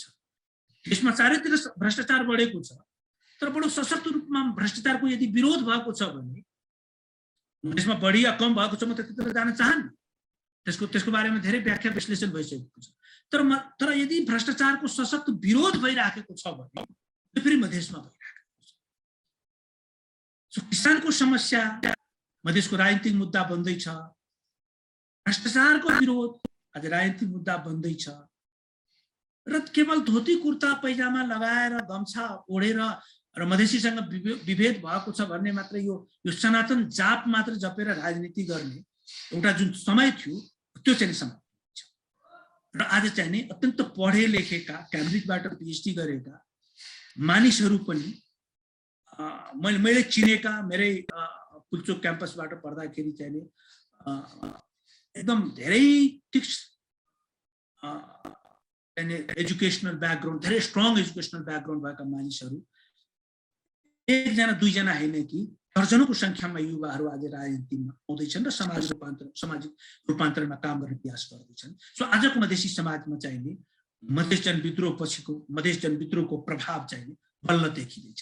आज हजारौं हजार युवाहरू, जसरी हजारौं हजार परिवारहरू चाहिँ नि तपाईको रेमिटेन्सबाट आर्थिक रूपमा सशक्त भए र यसले चाहिँ नि संरक्षक र संरक्षित बीचको सम्बन्धलाई पुनर्परिभाषित गरे, रिलेसनलाई जुन ब्रेक गरेर नयाँ रूपमा परिभाषित गर्ने प्रयास गरेका छन्। आज हजारौं हजार युवाहरू तपाईको चाहिँ नि मधेसबाट आएर काठमाडौँमा लोकसेवाको र विभिन्न सरकारी सेवाहरूको तयारीको लागि यहाँ महिनौं र वर्षभरि चाहिँ होस्टेलहरूमा बसेर युवतीहरू, मधेसका बहिनीहरू, नानीहरू चाहिँ आज चाहिँ आएर चाहिँ लोकसेवामा, सरकारी सेवामा आफ्नो भविष्य देख्छ। र त्यति मात्र होइन कि आज मधेसका विभिन्न गाउँहरूमा, विभिन्न सहरहरूमा चाहिँ लोकसेवा तयारी कक्षा चाहिँ मधेसमा चाहिँ केवल जसपा र लोसपा वा जनमत पार्टीले मात्रै वा जप्रपा भन्ने पार्टीले मात्रै संगठन विस्तार गर्दै छैन, उनीहरू आफ्नो कार्यकर्ता मात्रै परिचालन गरिरहेको छैन कि लोकसेवा तयारीको नाममा विभिन्न संस्थाहरू, विभिन्न समूहहरू पनि एउटा फरक खालका समूहलाई चाहिँ नि राज्यप्रतिको ओनरशिप बढाउने सवालमा, राज्यमा क्लेम गर्ने सवालमा, सशक्त बनाउने सवालमा काम गरिरहेको छ। त्यसरी चाहिँ नि आजको 15 वर्षपछि, मधेस जनविद्रोहको 15 वर्षपछि नेपाली समाजभित्र चाहिँ नि मधेसलाई हेर्ने, मधेसको बारेमा कुराकानी गर्ने शैली फेरिएको छ। संवादको शैली त फेरिएकै छ, राज्यले हेर्ने दृष्टिकोण फेरिएको छ र मधेसभित्र राजनीतिको लागि चाहिँ नि मधेस एउटा राजनीतिको चाहिँ नि केन्द्रबिन्दु बनेको छ र त्यहाँ चाहिँ नि विभिन्न शक्तिहरू चाहिँ नि त्यहाँ सामाजिक रूपान्तरण, राजनीतिक रूपान्तरणको साथै सामाजिक रूपान्तरणका लागि नयाँ नयाँ प्रयास गर्दैछन् र मलाई लाग्छ नयाँ नेपाल त अवश्य बन्ने नै छ। यसको बारेमा एउटा ठुलो तत्त्व त चिन्तित छँदैछ, बहसहरू भइ नै रहेका हुन्छन् र नयाँ नेपाल सँगसँगै नयाँ प्रदेश र नयाँ मधेसी पुस्ता पनि तयार हुँदैछ, जसको यात्रा चाहिँ नि आजभन्दा धेरै पुरानो, धेरै वर्षदेखि सुरु भएको हो। तर त्यसको टर्निङ पोइन्ट चाहिँ नि मधेस जनविद्रोह 2063 को अवश्य थियो जस्तो लाग्छ। धेरै धेरै धन्यवाद। हजुर, अब कृष्णजी। धेरै धेरै धन्यवाद तुला सरलाई। उहाँसँग मेरो चाहिँ लगभग 15 वर्षदेखिको सङ्गत छ र 11-12 वर्षदेखि सँगसँगै काम पनि गरिरहेको छु। उहाँले जहिले पनि कुनै कुरा प्रस्तुत गर्दाखेरि एकदम क्याटेगोराइज गरेर फ्रेममा कुरा गर्ने, हुनसक्छ उहाँ बाइ द ट्रेनिङ इन्जिनियर हुनुहुन्छ, त्यसको पनि प्रभाव होला। एकदम क्याटेगोराइज गरेर कुरा गर्ने, प्रश्नसँग राख्ने, चित्रण गर्ने, लेख्दा पनि बोल्दा पनि एकदम चित्रमा उतारे जस्तै प्रस्तुत गर्नुहुन्छ र यसरी नै आज पनि यो प्रस्तुति भएको छ। मधेसमा जुन परिवर्तनहरू भएको छ या आम नेपालमै परिवर्तन भएको छ, मधेसलाई जुन अम्ब्रेला टर्ममा हेर्ने गरिन्थ्यो त्यसलाई चाहिँ अहिले ब्रेकडाउन गरेर हेर्ने पनि, एनालाइसिस गर्ने पनि कामहरू भइरहेको छ। मध्य प्रदेशले त 1-2 वर्ष अगाडि दलित सशक्तिकरण विधेयक पनि पारित गरिसकेको छ भने लुम्बिनी प्रदेशले मदरसा शिक्षा विधेयक पारित गरेको छ, हैन, बिल पास भएको छ। यस्तो क्याटेगोराइज गरेर अहिले चाहिँ मधेसको सवालहरूलाई सम्बोधन हुने मलाई लाग्छ यो जनविद्रोहको पनि एउटा इम्प्याक्ट हो, रिजल्ट हो भन्ने कुरा बुझ्न सकिन्छ। र अब चाहिँ फ्लोर ओपन भएको म साथीहरूलाई जानकारी गराउँछु। आफ्नो च्याट बक्स मार्फत अथवा चाहिँ ह्यान्ड रेज अप्सन युज गरेर यहाँहरूले प्रश्न राख्न सक्नुहुन्छ र फेसबुक लाइभ मार्फत जोडिनु भएका साथीहरूले पनि फेसबुकमा चाहिँ च्याट मार्फत आफ्नो प्रश्नहरू राख्न सक्नुहुन्छ, जिज्ञासाहरू राख्न सक्नुहुन्छ, कम्प्लिमेन्ट गर्न सक्नुहुनेछ र यसमा टेक्निकली रुखजीले सपोर्ट गर्दै हुनुहुन्छ क्वेसनहरूलाई यहाँ ल्याइदिनको लागि। र च्याट बक्समा एउटा प्रश्न आएको छ सोहन शाहको।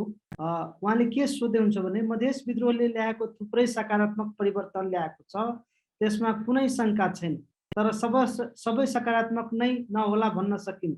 झन्डै 15 वर्षपछि के कुरोमा आत्मलोचना गर्नुपर्ने देख्नुहुन्छ? मधेस विद्रोह सम्बन्धमा सेल्फ रिफ्लेक्सन गर्दा के कुरो आज र विगत सम्झिँदा मधेस विद्रोहले कहीँ कतै इन्टेन्सनली गलत बाटो राजनीतिक सामाजिक रूपमा लिएको हो कि जस्तो लाग्छ? त्यो के होला? मधेस विद्रोहको प्रभाव रिनेसान्स पुनर्जागरणमा केही काम भएका छन् भन्ने प्रश्न सोध्नु भएको छ। मलाई लाग्छ उहाँको जवाब अहिले सरले दिनुहुन्छ, पछि अरू प्रश्नहरू आयो भने फेरि पनि दिनुहोला।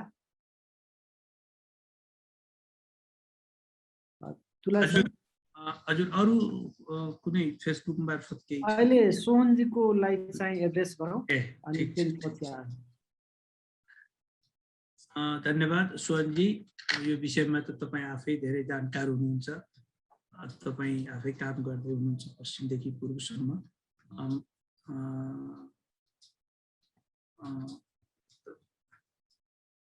तर अब यस विषयमा कुनै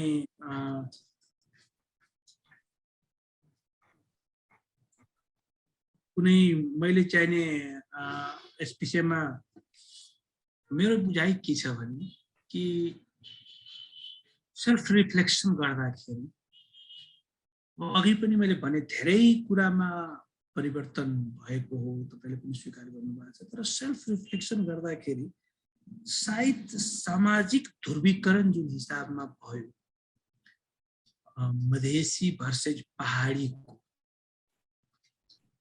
त्यस बारेमा साहित्य यति धेरै ध्रुवीकृत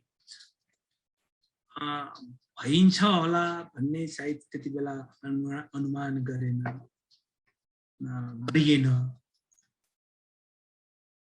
अलिकति यो पोलराइज्ड भयो सोसाइटी हैन। त्यो पोलराइज हुँदाखेरि यसमा फेरि मधेसी, मेरो आफ्नो बुझाइमा मधेसी आन्दोलनकारीहरूको मात्रै भूमिका रहेन कि, कारण जेसुकै होस् तर मधेस विद्रोहको कारण सोशल पोलराइजेसन त भएकै हो, जसले गर्दाखेरि अलिकति जसको पारिवारिक रूपमा वा व्यक्तिगत रूपमा मित्रता थियो, अलिकति त्यहाँ चाहिने त्यो मित्रतामा थोरै तिक्तता त आएकै हो। कारक तत्त्वहरूको बारेमा पनि कुराकानी गर्न सकिन्छ कि मधेस विद्रोहको कारण मात्रै तिक्तता आयो कि यसको मधेस विद्रोहको विरोध गर्ने जुन शैली अपनाएको थियो सुरुमा माओवादी पार्टी, त्यसपछि चाहिँ त्यति बेलाको नेपालको मिडियाहरू, मूलधारका मिडियाहरू, ठुला ठुला सञ्चारगृहहरू, जसरी यो कुरालाई नजरअन्दाज गर्ने प्रयास गरिएको थियो। त्यति बेलाका नागरिक समाज भनाउँदाहरू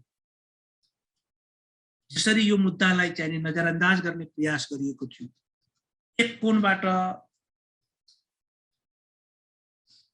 रिफ्लेक्ट गर्दाखेरि, आफूलाई सम्झिँदाखेरि आन्दोलनकारीहरूको आक्रोश त जायज हुन्छ नि त।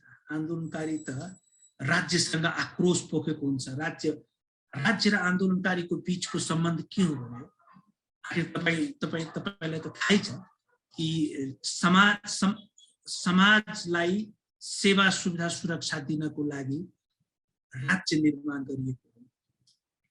राज्यले जब विभेद गर्न थाल्छ, समाज कहाँ जान्छ? समाजको कयौं वर्षसम्म त्यो समाजले सहेर त बस्न सक्छ, धेरैले सहेर बस्न सक्ला, तर सबै त सहेर बस्दैन। समाज आक्रोशित त हुने हो। त्यो समाजको आक्रोशलाई राज्यले कसरी बुझ्ने भन्ने मूल प्रश्न थियो त्यति बेला। मधेसीहरूले चाहिने आफू चाहिने विभेदमा परेको भन्ने कुरा भनिराख्दाखेरि नेपाली राज्यले उसमाथि लाञ्छित गर्ने, नेपाली मिडियाले राज्यको पक्षपोषण गरेर बोल्ने र नेपालको नागरिक समाजले राज्यलाई सही र आन्दोलनकारीलाई गलत प्रमाणित गर्ने जुन त्यति बेला रवैया देखाएको थियो, त्यसले सोशल पोलराइजेसन भएको। गल्ती मधेसको आन्दोलनकारी पक्षबाट पनि नभएको होइन, तर आन्दोलनकारी त आक्रोशित भइहाल्छ। यो त जो आज नेपालमा जुनै पार्टी थियो त्यो सबै आन्दोलनबाट आएको छ, सबैको ऐतिहासिक सूचीहरू। सो इन्टेन्सनली होइन कि इन्टेन्सनली मलाई लाग्छ एउटा चाहिने सामाजिक ध्रुवीकरणमा, सामाजिक सम्बन्धमा अलिकति चाहिँ निराश आएको थियो। मधेस जनविद्रोह पछि गर्नुपर्ने पुनर्जागरणमा म अब यो कुरामा मेरो पनि बुझाइ के छ भने राजनीतिक पुनर्संरचनाको राजनीतिक एजेन्डामा हामी फोकल भयौं। सामाजिक रूपान्तरणको लागि गर्नुपर्ने काममा मधेसका राजनीतिक समुदाय भनौं, विभिन्न पार्टीमा राजनीति गरिराखेका, यो वा त्यो पार्टीमा राजनीति गरिराखेका मधेसी समुदायका अगुवाहरू अनि सामाजिक रूपान्तरणको कुनै रोड हुन सकेन। 2019 को डिसेम्बरमा प्रोफेसर प्रमोद मिश्र र म दुवैजना चाहिँ हामी झापादेखि कञ्चनपुरसम्मको यात्रा गर्दाखेरि हामी विभिन्न गाउँहरूमा बास बसेका थियौँ र हामीले लामो संवाद गर्ने गर्थ्यौँ आपसमा पनि, किनभने डाक्टर प्रमोद मिश्र पनि, प्रोफेसर प्रमोद मिश्र पनि 2009 देखि नै काठमाडौँ पोस्टमा निरन्तर कलम लेख्नुभयो। 2019 सम्म 20 सम्म मधेसलाई केन्द्रमा राखेर, र म पनि 2007-08 देखि चाहिँ लगातार म लेखिराखेको थिएँ।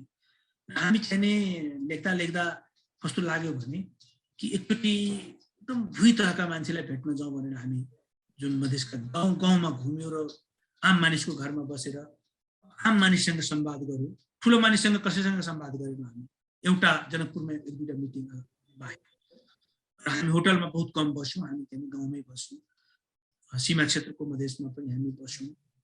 राजमार्ग क्षेत्रको मधेसमा पनि बस्दाखेरि हामीले एउटा लेख पनि लेखेका थियौँ कि मधेसमा सम्भ्रान्तहरूको असफलता र हामी चाहिँ सम्भ्रान्तहरू कसलाई भन्यो भने कि पढे लेखेका एडुकेटेड जुन तबका छ अगुवाहरू छन् त्यसलाई हामी एडुकेटेड एलिट एडुकेसन एलिट जमिनदारहरू ल्यान्ड एलिट राजनीति गरेर ठुलो मान्छे बनेका ठुलो पदमा पुगेका पोलिटिकल एलिट हैन यी सबै एलिटहरू विभिन्न खालका सम्भ्रान्तहरूको असफलता चाहिँ मधेसमा देखिन्छ। यो मधेसी समाजका आधारभूत सामाजिक पक्षहरूमा पनि रूपान्तरणमा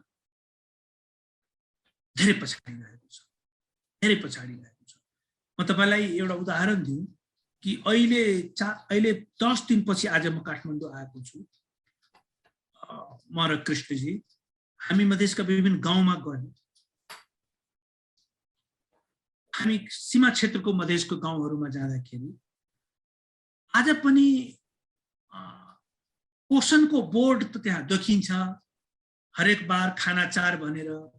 तर तपाईँ गाउँको ग्रामीण महिलाहरूसँग भेट्नुहोस्, उहाँहरूको अनुहारमा हेर्नुहोस्, रक्त अल्पता तपाईँ देख्नुहुन्छ हैन। आज पनि मेरो गाउँमा एकजना बहिनीले चाहिँ नि अटो रिक्सा चलाउँछिन्, सारा गाउँका मान्छे उसको कुरा काटेर बसेको हुन्छ हैन। सो मैले भन्न खोज्दैछु भने आज पनि मधेसका गाउँहरूमा चाहिँ छुवाछुतको समस्या सीमा क्षेत्रमा उत्तिकै छ। अहिले पनि महिला शिक्षाको सवालमा चाहिँ नि साइकल र ल्यापटप त बाँड्ने काम भएको छ, तर गाउँमा भएको स्कुलमा पढाइ हुन्छ कि हुँदैन भन्ने हेर्ने यसको अनुगमन गर्ने कुनै निकाय छ।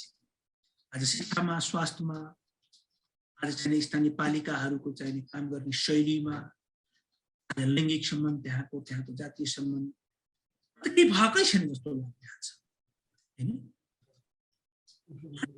भन्न नसक्ने दिदीबहिनीहरू लाखौं संख्यामा छन्। सो सामाजिक रूपान्तरणमा त मधेस राजनीति त पछाडि परेको, पुनर्जागरणमा त केही काम भएको जस्तो मलाई लागिरहेको छैन। मैले अहिले सोहनजीको यति कुरा भने हैन, सोहनजीको अरू साथीहरूको पनि प्रश्न होला।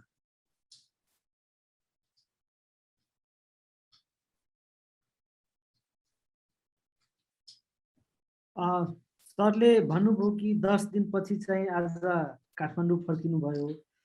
यसलाई जोडेर गाउँमा देख्नु भएको अरू केही कुराहरू छ भने जस्तो अब पोषणको कुरा जोड्नु भयो, हुन सक्छ त्यहाँको शिक्षाको कुरा होला। धेरै जस्तो पालिकाहरूमा ओडिएफ घोषणा भएको पाइयो, तर 10 जना महिलासँग कुरा गर्दाखेरि 5-6 जना महिलासँगको घरमा चाहिँ शौचालय नभएको, यस्तो कुराहरू पनि थोरै अनुभवहरू 5-10 मिनट सेयर गरिदिनुहुन्छ कि? किनभने अहिले एकदम यो टटकी भन्छ नि, एकदम सरको उसमा छ हैन, त्यो कुराहरू पनि थोरै राखिदिनुहुन्छ कि? अनि म यो कुरा पनि राखौँला हैन। एउटा प्रश्न आएको छ प्रीति खनालजीको फेसबुकबाट आएको छ यसमा, is an strategy to mitigate polarisation.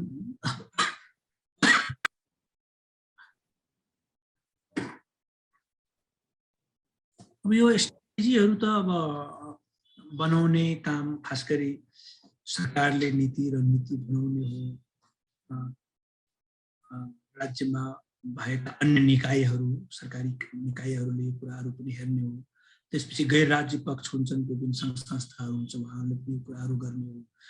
तर देखिएको कुरा के हो भने सबैभन्दा प्रभावशाली चाहिँ राजनीतिक शक्तिले, राजनीतिक दलहरूले, राजनीतिक नेताले कुनै कुरा भन्यो भने यदि उसको उहाँहरूको यदि संगठन बलियो छ भने त्यो कुरा चाहिँ सबभन्दा बढी प्रभावशाली रूपमा लागू हुँदो रहेछ। त्यसैले यो राजनीतिक रूपमा यो मुद्दालाई पहिला त स्वीकार गर्नु परेको एउटा समस्या छ हाम्रो समाजमा। यसको मतलब फेरि यो पनि होइन, यो मैले अघि भने यो त अलिकति छुटेको पनि जस्तो लाग्यो अहिले यो प्रश्न सुनेपछि कि सोशल पोलराइजेसन जुन भएको थियो 2063 को मधेस विद्रोह पछि त्यो चाहिने बढेको चाहिँ छैन है।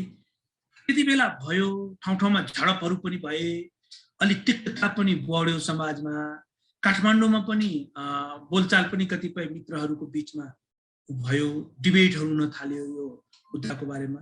तर आज 15 वर्षपछि चाहिँ के भयो भने त्यो मधेसमा सामाजिक तहमा रहेको कुरा सोशल पोलराइजेसनको, त्यो पहाडी मधेसी बीचको अलिकति विद्वेषको त्यो चाहिँ 2072 सालमा आएपछि चाहिँ काठमाडौँमा राजनीतिक रूपमा त्यसलाई कार्यान्वयन गर्ने प्रयास भयो।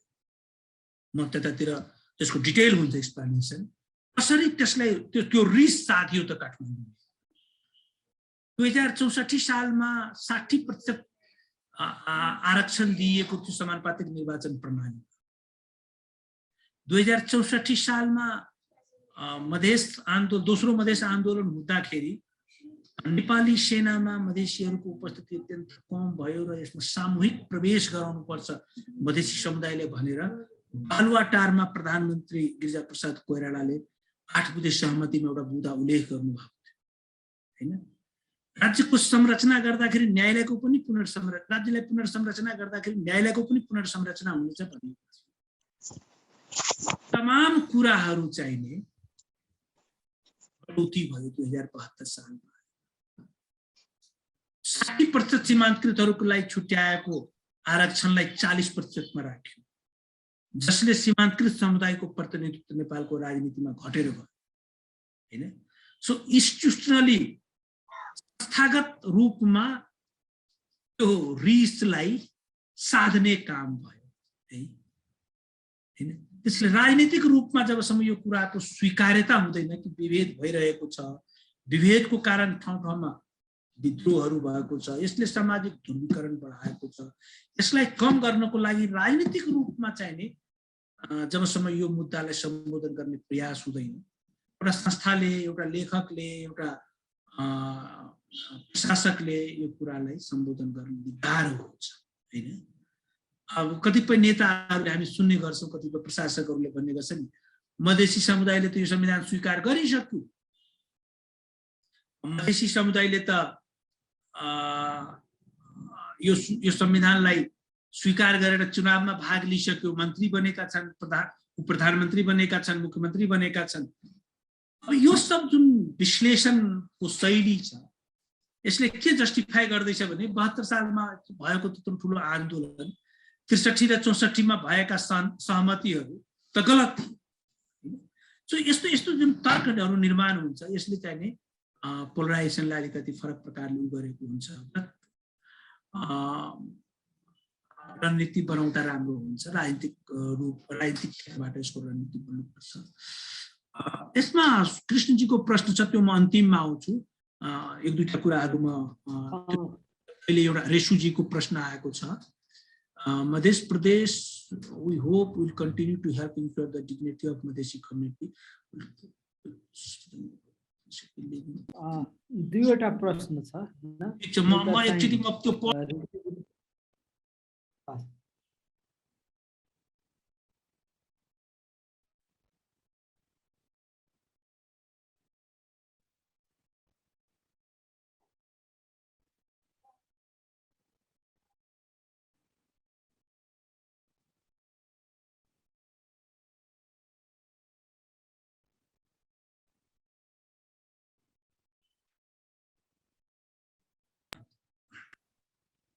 यसमा रेशुजीको जुन प्रश्न छ कि मध्य प्रदेशमा अरू समुदायका मानिसहरू, अरू पहिचानका मानिसहरू कति सुरक्षित छन् वा कसरी सुरक्षित रहने हो, उहाँहरू कतिको सुरक्षित हुनुहुन्छ र यदि हुनुहुन्न भने उहाँहरूलाई थप सुरक्षित राख्नको लागि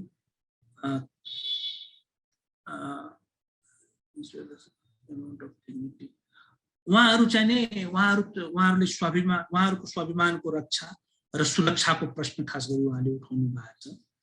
मलाई के लाग्छ भने कि सुरुको कुरा जुन मैले भने कि मधेस अब मधेस त अब अहिले आएर के भयो भने राजनीतिक रूपमा मधेसलाई सम्बोधन गर्ने प्रयास त 2065-66 मा भयो।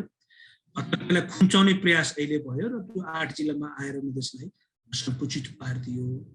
त्यसलाई पनि मधेसी समुदाय जो लामो समयदेखि यसको लागि संहिताको लागि आरक्षणको लागि सङ्घर्ष गरेका थिए उहाँहरूले सेलिब्रेट गर्ने कुरा छँदैछ, जसले अहिले तपाईँले मधेस प्रदेश भन्नुभयो। सो मधेस प्रदेश भनेको अहिलेको सप्तरीदेखि पर्सासम्मको 8वटा जिल्ला र मधेसीको बसोबास भएको त पूर्व झापादेखि पश्चिम पञ्चनपुरसम्म छ। मधेसी समुदायभित्र थारू समुदाय हुनुहुन्छ र अरू पनि मुस्लिम समुदाय पनि हुनुहुन्छ। यसमा मधेसमा केही दिन अथवा केही घण्टा गैर मधेसी समुदायका मानिसहरू असुरक्षित रहे होलान्। मधेस प्रदेशमा अथवा मधेसी बहुल क्षेत्रमा अन्य समुदायका मानिसहरू असुरक्षित छन् जस्तो मलाई लाग्दैन। यसको प्राविधिक र राजनीतिक दुवै कारण छ। किनभने यदि यहाँको आशय चाहिँ नि मधेस समुदाय भित्र मधेस प्रदेश भित्र पहाडी समुदायको सुरक्षा वा पहिचानसँग स्वाभिमानसँग जोडिएको छ भने, रक्षासँग जोडिएको छ भने म भर्खरै फर्केर आएको छु हैन, र यो गएको 6 महिनामै 3 चोटि चाहिने मधेस प्रदेशको हामीले भ्रमण गरेका छौँ। विभिन्न belt, border belt, highway belt and उहाँहरू खासै असुरक्षित हुनुहुन्न। असुरक्षित आन्दोलनको बेलामा केही ठाउँमा भएको थियो, तर त्यति बेलाको तपाईले अलिकति गम्भीर अध्ययन गर्ने हो भने त्यति बेला पनि मधेसी बहुल क्षेत्र बाहेक सबै ठाउँमा जहाँ मधेसीहरू हुनुहुन्छ, मधेसीहरू नै बढी असुरक्षित भएका थिए।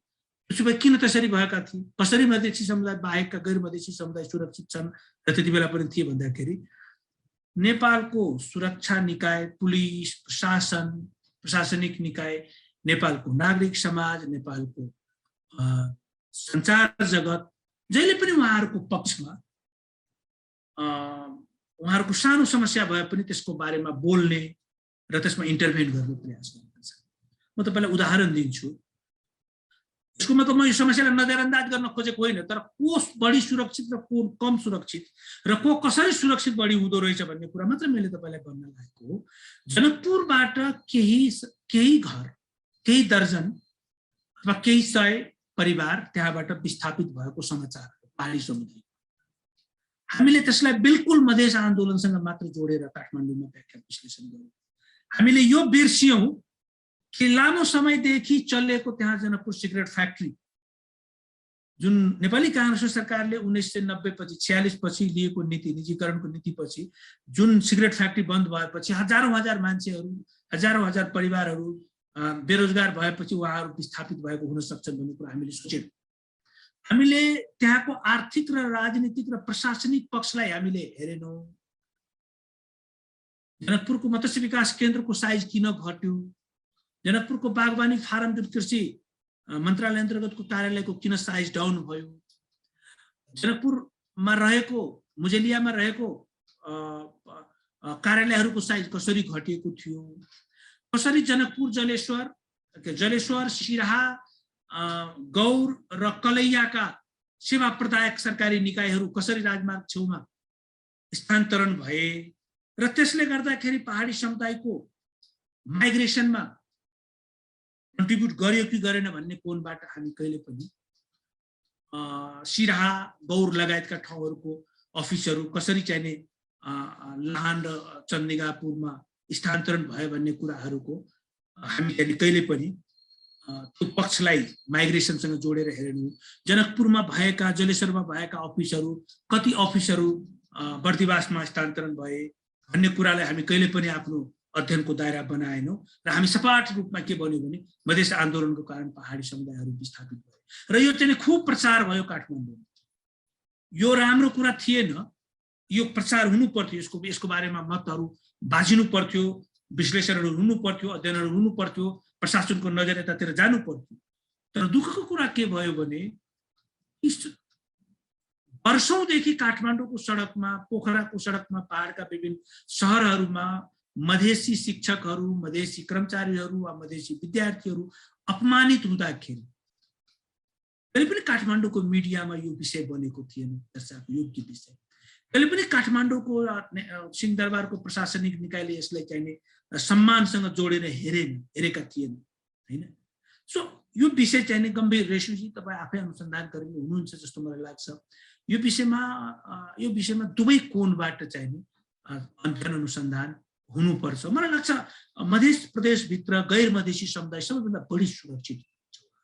अनि तपाईँ राजनीतिको तथ्याङ्क हेर्नुभयो भने उहाँहरूको जनसङ्ख्या जति छ त्यसको 2 बार बढी 3 बार बढी उहाँको प्रतिनिधित्व पाउनु भएको छ। उहाँहरूको सङ्ख्या चाहिने प्रतिनिधिमा पालिकामा पनि, तपाईँको प्रदेशमा पनि र तपाईँको केन्द्रमा पनि उहाँहरूको जति जनसङ्ख्या छ त्योभन्दा बढी प्रतिनिधित्व पाएको छ। र अहिले पनि मध्य प्रदेशमा दलित समुदायको जुन प्रकारको जनसङ्ख्या छ जुन त्यसको चाहिँ उहाँहरू आधा पनि प्रतिनिधित्व पाउनु भएको छैन। 136 वटा मेयर, 136 जना पालिकाको प्रमुख मध्ये केवल 2 जना दलित समुदायका हुनुहुन्छ, जबकि दलित समुदायको 30% हाराहारीमा जनसङ्ख्या रहेको छ प्रदेश नम्बर 2 मध्य प्रदेशमा। 12% को हाराहारीमा, 13% को हाराहारीमा मुस्लिम समुदायको जनसङ्ख्या रहेको छ। 6-7% मात्रै उहाँहरूको प्रतिनिधित्व देखिन्छ तथ्याङ्कहरूको विश्लेषण गर्दाखेरि, हैन। र अघि कृष्णजीले उठाउनु भएको कुराले म जोड्न चाहन्छु कि नयाँ कुरा के देखिन्छ त मधेसमा, मधेसभित्रको 15 वर्षपछि। एउटा प्रश्न पनि छ सर, यो मिन बहादुर शाहीले फेसबुकमा सोध्नु भएको छ, विद्यालय शिक्षालाई स्थानीय पालिकाले कसरी हेरेका रहेछन् तपाईको अवलोकनमा भनेर। हजुर, म त्यसमा पनि आउँछु। आज चाहिँ मधेसमा नयाँ प्रकारको सीमान्तीकरण सुरु भएको छ। मधेसी समाजभित्रको म कुरा गर्दैछु। यो चाहिँ 15 वर्ष यताको देखिएको नयाँ फेनोमेनन। गएको असाढमा एकजना मोहम्मद अयुबजी हुनुहुन्छ, उहाँ नेसनल कलेजमा अध्यापन पनि गर्नुहुन्छ। डाक्टर विनय मिश्रा हुनुहुन्छ, उहाँ पोलिटिकल साइन्टिस्ट हो। उहाँ चाहिँ नि र कृष्णजी आफै समाजशास्त्री र म 4 जना हामी चाहिँ नि 15 दिन जति चाहिँ नि मधेसको विभिन्न गाउँ-गाउँमा गएर हामी घुमेका थियौँ र विभिन्न निकायहरूमा हेर्दाखेरि त्यसमा नयाँ प्रकारको सीमान्तीकरण सुरु भएको छ। काठमाडौँबाट हेर्दाखेरि समग्र मधेसी समुदाय सीमान्तित थियो कुनै समय राजनीतिमा र राज्यमा। त्यसलाई सम्बोधन गर्नको लागि त्यो विरोधमा, त्यसको विरोधमा, त्यो सीमान्तीकरणको विरोधमा आन्दोलन भएको थियो मधेस जनभित्र, अनेक आन्दोलनहरू। त्यसलाई सम्बोधन गर्ने प्रयास भएको थियो। सम्बोधन गर्ने प्रयास हुँदाखेरि त्यसको परिणाम पनि देखिन थालेको थियो। तर आज चाहिँ नि यदि मध्य प्रदेशमा गएर तपाईँले हेर्नुभयो भने नयाँ खालको सीमान्तीकरणको अभ्यास त्यहाँ भइरहेको छ। त्यहाँ राजनीतिमा नयाँ सम्भ्रान्त वर्गको समुदायको उदय भएको छ, जातको उदय हुँदैछ, हैन। र पुराना पोलिटिकल एलिटहरू जो समुदाय थिए, जातका मानिसहरू थिए, उनीहरूको केही सङ्ख्या त घटेको छ, तर पूर्ण रूपमा उहाँहरू सीमान्कित हुनुभएको छैन, जसमा पहाडी समुदाय पनि पर्छ, मधेसका उच्च जात पनि पर्छ। अहिले पनि उहाँहरूको जति जनसङ्ख्या छ राजनीतिमा त्यसको 3 गुणा, 4 गुणा, 5 गुणासम्म उहाँहरूको प्रतिनिधित्व पाउनु भएको छ। विगतसँग तुलना गर्ने हो भने उहाँहरूमा कटौती भएकै छ, उहाँहरूको घटेको छ प्रतिनिधित्व राजनीतिमा। तर अहिले पनि जनसङ्ख्याको आधारमा हेर्ने हो भने उहाँहरू ओभर रिप्रेजेन्टेड हुनुहुन्छ। अहिले पनि स्टेटको रिसोर्समा कन्ट्रोल गर्ने सवालमा उहाँहरू अझै पनि धेरै अगाडि हुनुहुन्छ। मध्य प्रदेशमा पहाडी समुदाय र मधेसका उच्च जात लगभग सबै रिसोर्स कन्ट्रोल गरेको छ। आज तपाईँले नयाँ खालको मार्जिनलाइजेसनको कुरा हामी गर्दैछौँ। के देखिएको छ भने इलेक्सन जित्ने सवालमा, निर्वाचनको राजनीतिमा मधेसमा यादव समुदाय र वैश्य समुदाय, यादव जातका मानिसहरू र वैश्य चाहिने अगाडि आएको देखिन्छ, ओभर रिप्रेजेन्टेड देखिन्छ। मुस्लिम र दलित चाहिने अन्डर रिप्रेजेन्टेसन देखिन्छ उहाँहरूको पोलिटिक्समा, हैन। त निर्वाचनको राजनीतिमा मात्रै छ। इलेक्सनको पोलिटिक्समा त्यस्तो छ, सेलेक्सनको पोलिटिक्समा त्यस्तो छैन।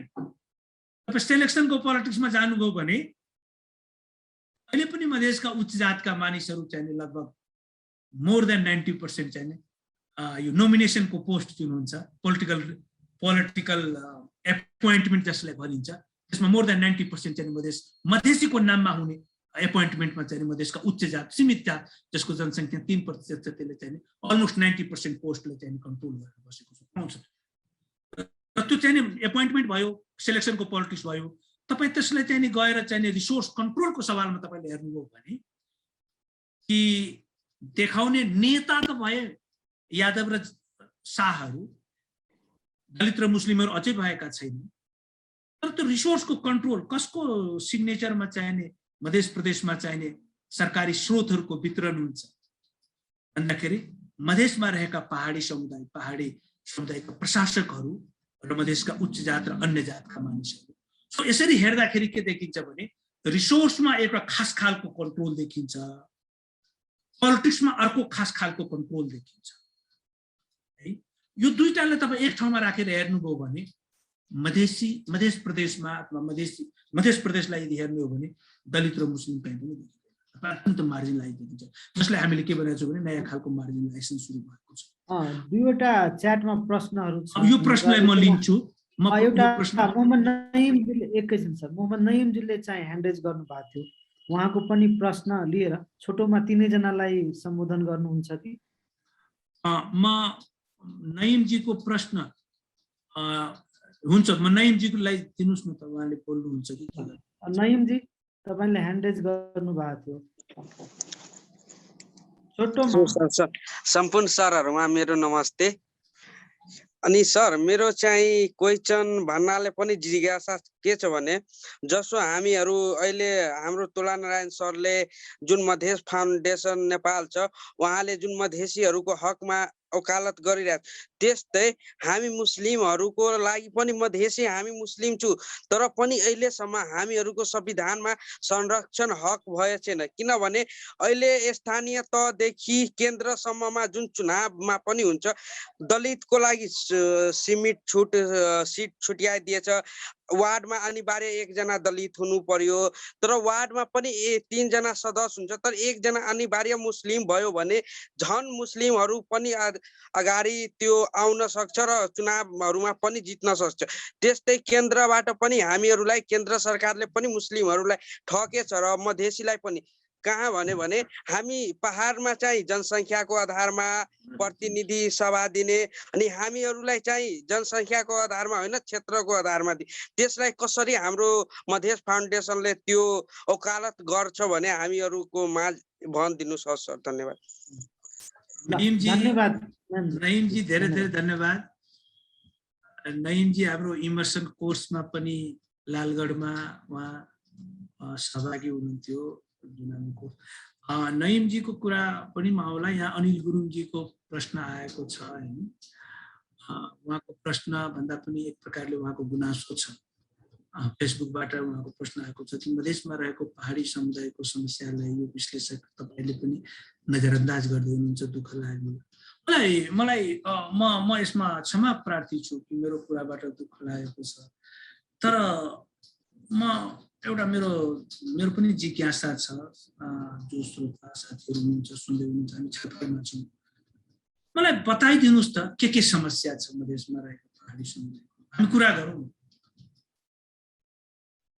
उहाँले नेपालको राज्य संरचनामा उहाँले प्रवेश पाउनु भएको छैन कि, नेपालको प्रशासनमा उहाँको उपस्थिति छैन कि, नेपालको सुरक्षा निकायमा उहाँको उपस्थिति कम छ कि, नेपालको न्याय सेवामा पहाडी समुदायको उपस्थिति कम भयो कि, नेपालको राजनीतिमा उहाँको प्रतिनिधित्व कम भयो कि, उहाँ असुरक्षित हुनुहुन्छ कि, मतलब समस्या के छ? म मध्य प्रदेशमा तथ्याङ्क हेर्दाखेरि देखिन्छ कि त्यहाँ भएका पालिका प्रमुखहरू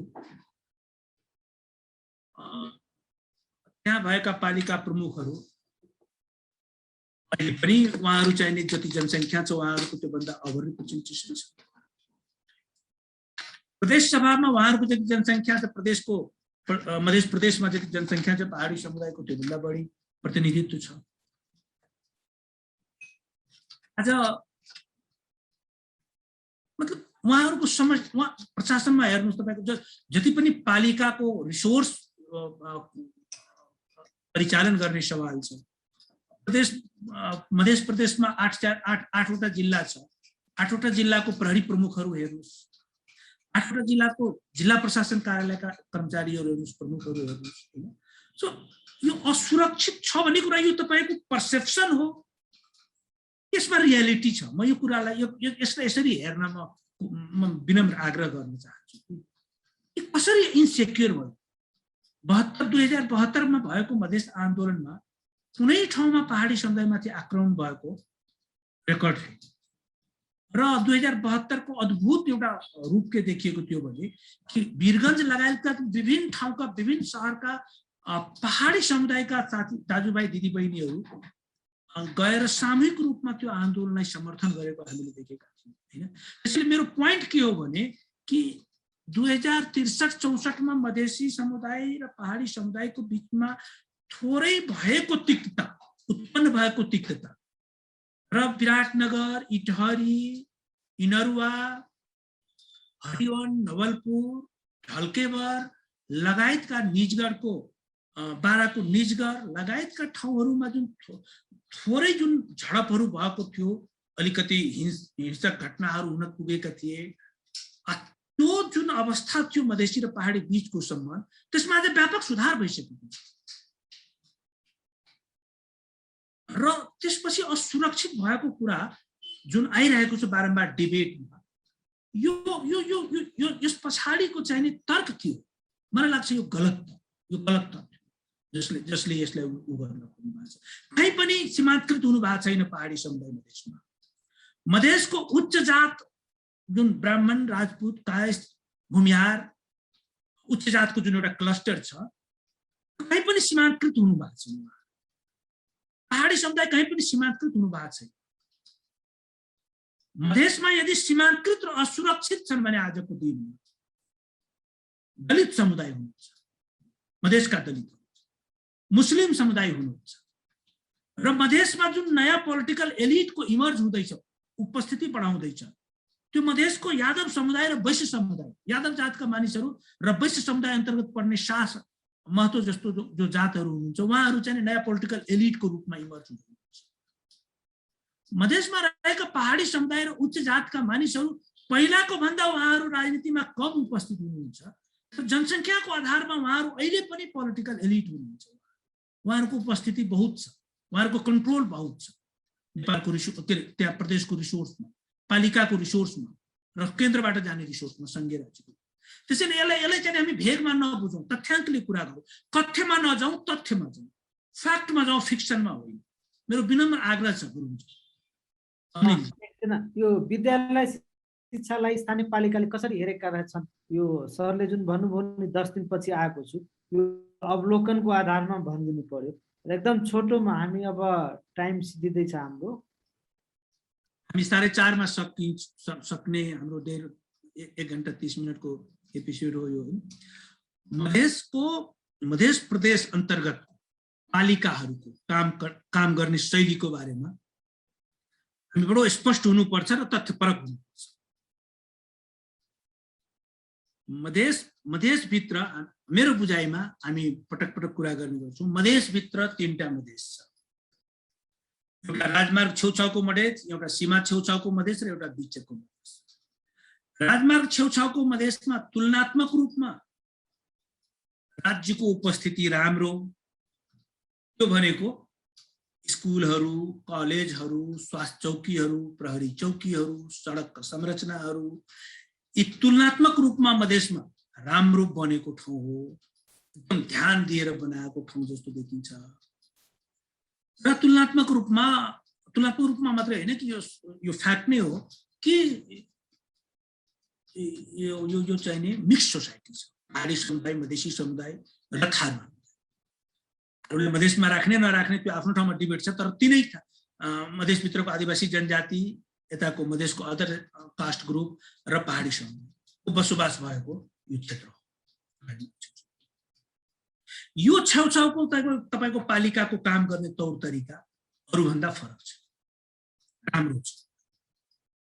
त्यहाँको शिक्षाको अवस्था पहिला पनि राम्रो थियो, अहिले पनि राम्रो छ। त्यहाँको पालिकामा मान्छेहरू प्रश्न गर्ने भएका छन्। त्यहाँको कर्मचारीहरूले सेवा प्रदान गर्दाखेरि त्यसमा अलिकति जिम्मेवारीको बोध भएको देखिन्छ। शिक्षा राम्रो छ, पहिला पनि राम्रो थियो, अहिले पनि राम्रो छ।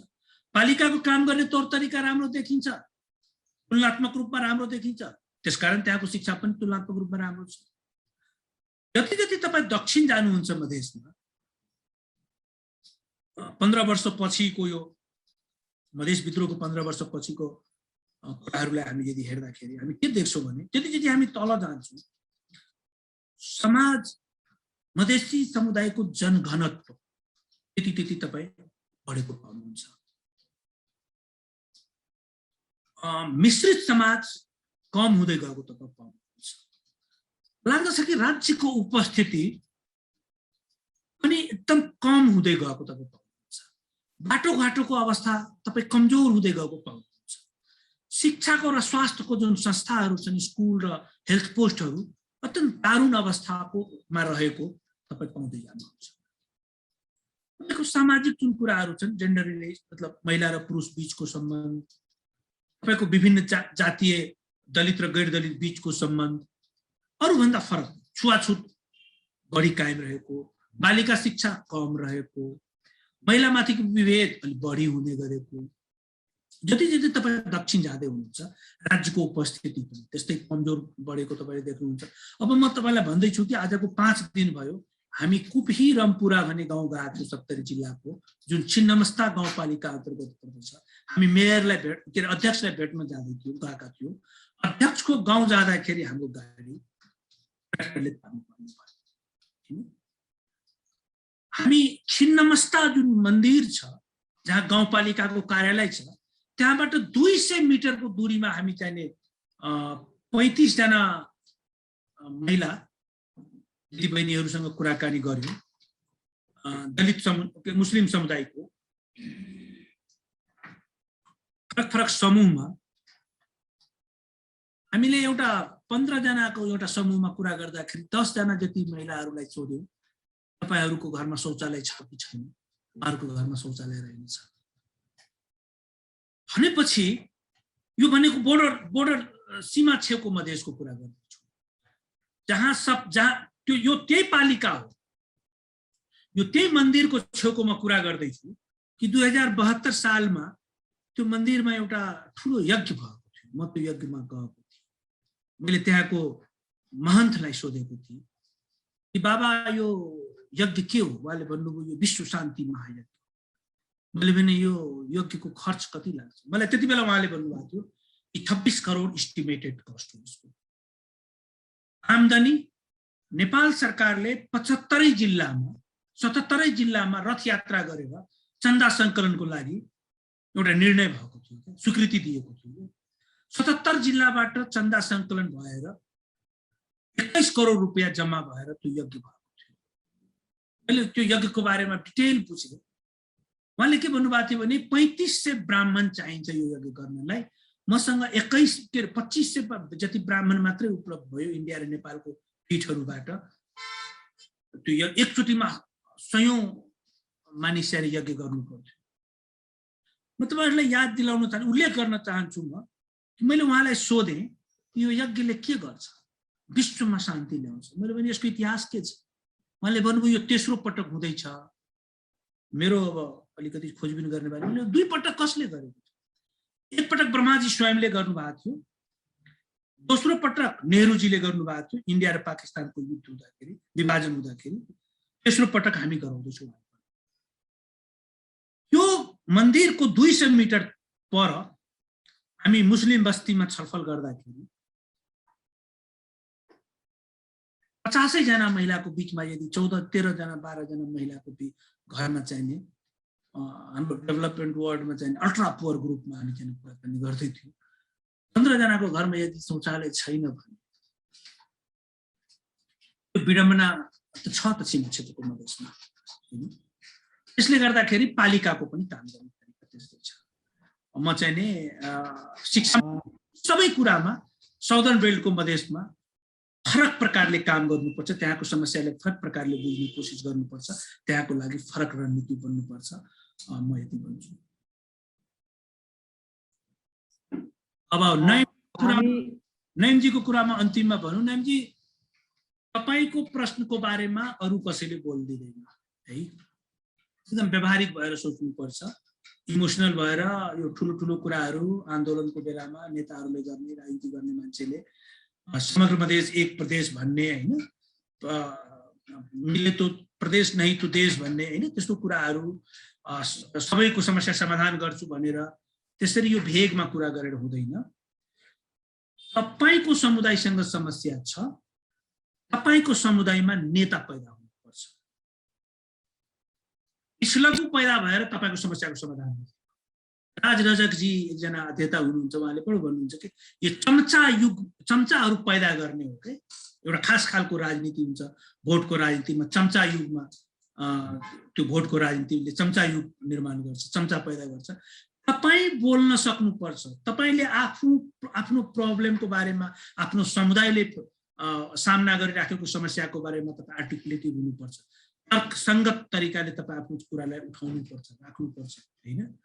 र तपाईले चाहिने त्यसलाई राजनीतिक मुद्दा बनाउन सक्नुपर्छ।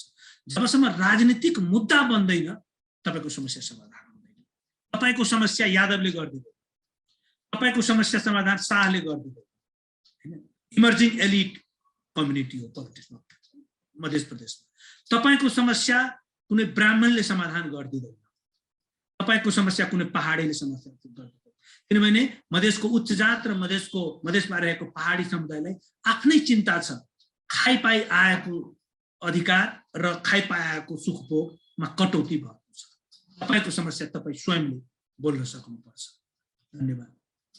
ल हस्, धेरै धेरै धन्यवाद तुलानारायण सरलाई। र यहाँ जुम मार्फत जोडिनु भएका सम्पूर्ण साथीहरूमा चाहिँ धेरै धेरै धन्यवाद। त्यसरी नै फेसबुक लाइभ मार्फत जोडिनु भएका मित्रहरूलाई पनि धेरै धेरै धन्यवाद। हामी यो मधेस डिस्कसन सिरिज प्रत्येक अङ्ग्रेजी महिनाको दोस्रो मङ्गलबार अपराह्न 3 बजेदेखि 4:30 बजे सञ्चालन गर्छौँ। त्यसै तहत आज चाहिँ यो आजको यो श्रृङ्खला रहेको छ। हामी निर्धारित समयभन्दा लगभग 6-7 मिनट ढिलो भइसकेका छौँ। सम्पूर्ण उपस्थित महानुभावहरूलाई, जोडिनु भएका महानुभावहरूलाई यो अनलाइन उपस्थित भन्न खोजेको हो। सबैलाई धन्यवाद, तुला सरलाई धन्यवाद। र यो यही समापन भएको सूचना पनि दिन चाहन्छु। हस्, थ्याङ्क यू।